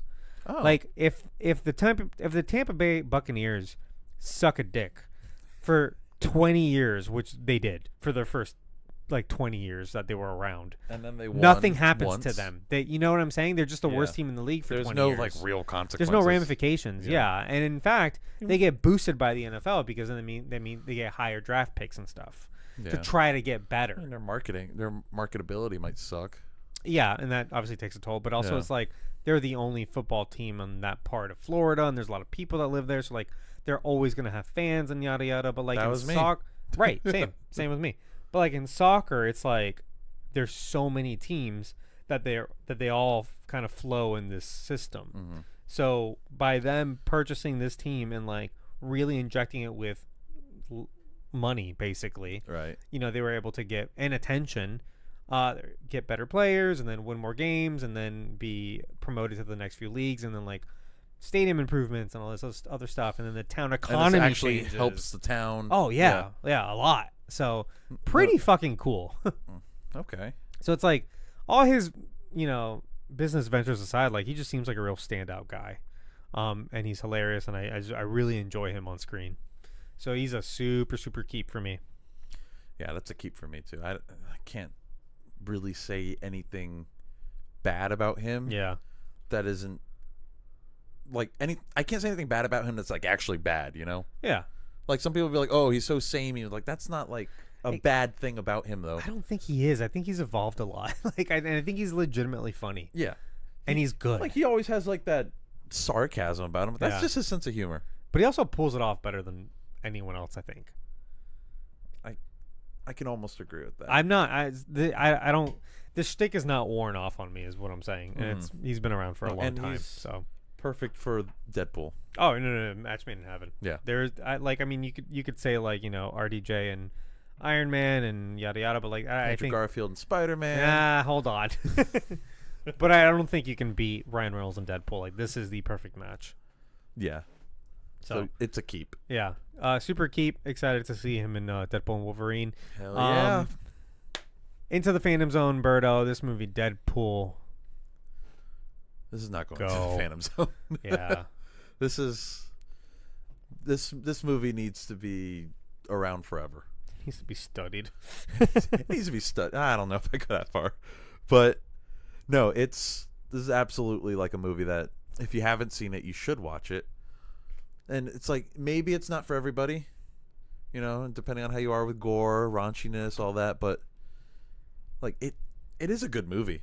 It's well made. It's well put together. And God damn it, we waited a long time for this movie to be a thing. Yeah, I was gonna say we don't deserve this movie. We do deserve this movie. Like we deserved it when it came out. We deserve this franchise. We deserve Ryan Reynolds and Deadpool being kept into the MCU. When this happened, we didn't talk about the Fox deal, but when Disney bought Fox and reunited most of their Marvel properties, and they didn't have before, like there was concern that like, well, that's it for Deadpool, and it was like, no, I think because he can break the fourth wall, because he's so meta, they'll keep him. Right. You know, they'll get rid of everybody else. Like they could even like, they really wanted to go PG-13 with him, they could. I think there's even a PG-13 cut of Deadpool 2. Oh, actually, I do want to cover that also. I haven't seen it. I know it's called Once Upon a Deadpool. It's just a PG-13 version of Deadpool 2, but it's like there's additional content in it. Yeah. It's framed like the Princess Bride. Yeah. Yeah. Where it's like Deadpool telling a story to Fred Savage. Yeah. Who did Fred Savage play the little boy in Princess Bride? I think so, yeah. That's fucking hilarious. I haven't seen Princess Bride. I think there's like Nickelback jokes in there too. It's been on my list for years. I own it. I know. I need to watch it. I have the little special Criterion collection of it. Do you have the one? It's like a little book where it says Princess Bride, and if you flip it upside down, it still says Princess Bride? Have you seen that before? I don't think so. I fucking love that. Mine cover. looks like a little like purple book, and you open it up. There's got to be a name for that, where like you write a word and you write it in such a like kind of confusing way to where it's symmetrical. So when you flip it upside down, it's exactly the same. There's a word for it, but I don't know what it's called. It's almost like the duck and the. You know what I'm talking about? The duck and the rabbit. I know what you're talking about. Yeah. You know who loves Princess Bride? Your house guest. Oh, fuck, you're right. I'm pretty sure we've had this conversation with her, and I'm always like, oh, we got to watch it. Let's watch And it you just together. never do. And we're always like about to put it on, and then we just don't do it. Get derailed. Well, maybe this weekend. I'll ask her. Anyway, I love this movie. Definitely, it's not going into the Phantom Zone. It's not as rewatchable. It has diminishing returns. It's not as rewatchable because it's a comedy. Right. It's the jokes. It's rewatchable in that it's easy to rewatch. Well, like I said before, it's still a great. Well, yeah, it's a great watch. Yeah. But it still has a lot of good character stuff. It has a great story. It's simple. It has really good action in it. And it's funny enough that you can rewatch it even if the jokes don't hit you as good as they did the first time. And because of all that, it also works as a it's good. It's still a good rewatch, like to actually sit down and watch, but it's also like it works really well as like a background movie too. Like just having it on, just something about it works. Like you could look up and be like, "Oh, this part," Yeah. Like I'm not saying watch the movie like that, but I'm saying like if that's what you're doing, like that's fine too. Like it's good ambiance. Okay. I don't know if you agree with that, but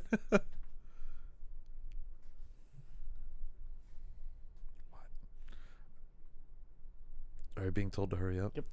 Oh, we're almost done. Yeah. No, I lost my train of thought. Background movie, ambiance, rewatchability. Yeah, no, I think it's fantastic on all fronts. I hadn't seen it in a while, and I really enjoyed it on this watch. Yeah, I don't think I'm trying to end on a big note. I don't know. A big note. I mean, No, I'm out. you trying to be like epic? No, I'm just, a good point. You always want to have a good closing argument. That's true. And I'm just kind of teetering off. You're like, I don't know what to say. Yeah, I don't have a good closing argument. There's so many good things to say about this movie. You can't land on just one. This is minimal effort. Oh, this is not maximal okay, effort. Okay. This does count as an interruption by Sable. Thank you. She texted me. But yep, I'm just fizzling out. So anyway, Birdo, next movie is what? Deadpool 2, I hope. That's correct. Okay. Thank you guys for listening. Thank you for subscribing. Thanks to that piano dude for our musical intro.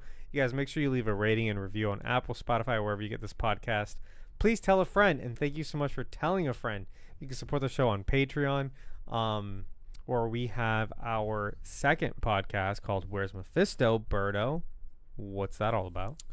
We search for Mephisto, usually in currently streaming television shows, and it's usually like the big like Disney Plus stuff, which because that's related to what we do. But Right. we are currently looking for him in The Acolyte, which is the Star Wars show that you may have heard great or terrible things about, depending on where you hang out, who you are, and where you hang out. We said we were doing it in 2, 3, 3. We've done 2 and 3. We've done 2 already. We did the first 2 episodes and then the 3, 4, and 5. Yep. That one's about to come out.